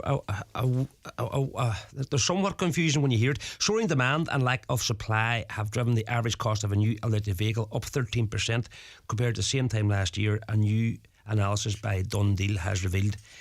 So according to this report, Greg, as of May the 17th, the average cost of a new EV was €64,755. That's an increase of 13% compared to the same period last year. And despite these price increases, demand for brand new EVs has increased by 35% in 2023. And that's good in that there's some people want to get into the EV market, but you need more new cars sold before second-hand cars come on the market. But as I say, you can get a EV with a decent range for far less than 64,755. But I think the higher-end yokes, your Teslas and what have you, are skewing those figures to some extent. Okay, right. Let us take a quick break, if that's all right with you, Kieran. And then we're going to come back and talk about who is joining the main man on this week's podcast. Summer is here, and so is the hottest sale of the year at Easy Living Furniture. Get ready to transform your home with incredible deals during our sizzling summer sale. With absolutely everything reduced, why not spruce up your living room with a stylish sofa? Create the perfect dining experience with our stunning collection of dining sets, and relax in comfort with our cozy bedroom furniture. The spectacular summer sale is now on at Easy Living Furniture, Crescent Link Retail Park. Preparing for a special occasion? Sorrento Shoes has the finishing touch. Shoes and bags in pastel shades, bling or classic neutrals. Sorrento Shoes. Available in all leading shoe stores. Hi, Pauline McLean here, sharing something really important. When someone's having a stroke, minutes matter because 2 million brain cells die every minute. So call 112 or 999 if you see any of these FAST signs. F for face. Has it fallen on one side? A for arms. Can both be held up? S for speech. Is it slurred? T for time. It's time to call 112 or 999 fast. Learn more at irishheart.ie. Donegal Tile Centre are celebrating 35 years in business and are holding a massive 3-day sale this Thursday, Friday and Saturday, during which they're offering 35% discount off selected items.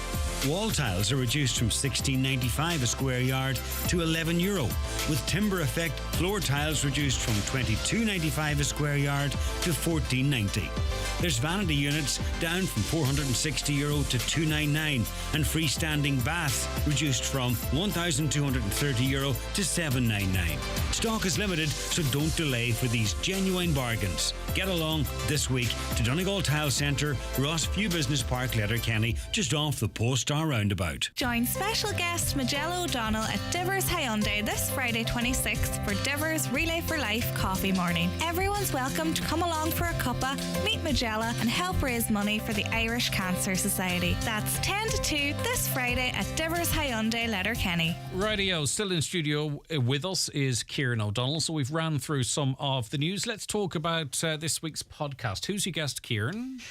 Greg, this week I'm joined by the Managing Director of Silver Strand Ropeworks in Moville, Patrick McLaughlin, and the owner of Comet Textile Printers in Burnfoot, Anya Moyne-Grieve. Patrick McLaughlin set up his business at the age of 17. At the same time, he was sitting his leaving certificate back in 1990. In December, Silver Strand Ropeworks, which is the only producer of rope in Ireland, was announced as the overall winner at the Donegal Enterprise Awards. And on Thursday, next, that's June the 1st, the Inishon company will be competing with the winners from the 31 local enterprise office areas around the country at the National Awards in Dublin. In this clip, Greg, Patrick reveals what was involved when he set up his business 33 years ago. Once we purchased the machinery, we had to set up a company. I had to go to the bank to borrow money, and then once we had a lot to do. We had to learn how to make rope, and then we also had to find customers. My sister Margaret, have her sister, came along and helped us in looking for customers and all. She was very good at it, and that's really how we got started. Can you remember your first sale or your first account? I can, yeah. I can remember a whole lot of them. The first order we got was for a couple of 100 kilos to a meat factory, and it took us night and day to get it made. And we sent it off to them, and my sister Margaret came in. I was just off the phone to the customer, and they just after ordering a ton and a half, and we didn't know how we were going to do it or what we're going to. But it really got us up and going. But the first order, it was night and day to get it going, like, you know. Right. So you're telling me that that's the only company that produces rope in Ireland? Correct. Wow. And rope for tying up a boat? Or? Yeah, look, construction, marine, household, you know, your clothesline. Really? Well, remarkable stuff. So, look, he's come a long way. His father was a fisherman. He's one of 4 boys in the house. Each of the brothers have a business of their own. They employ 45 between combined total.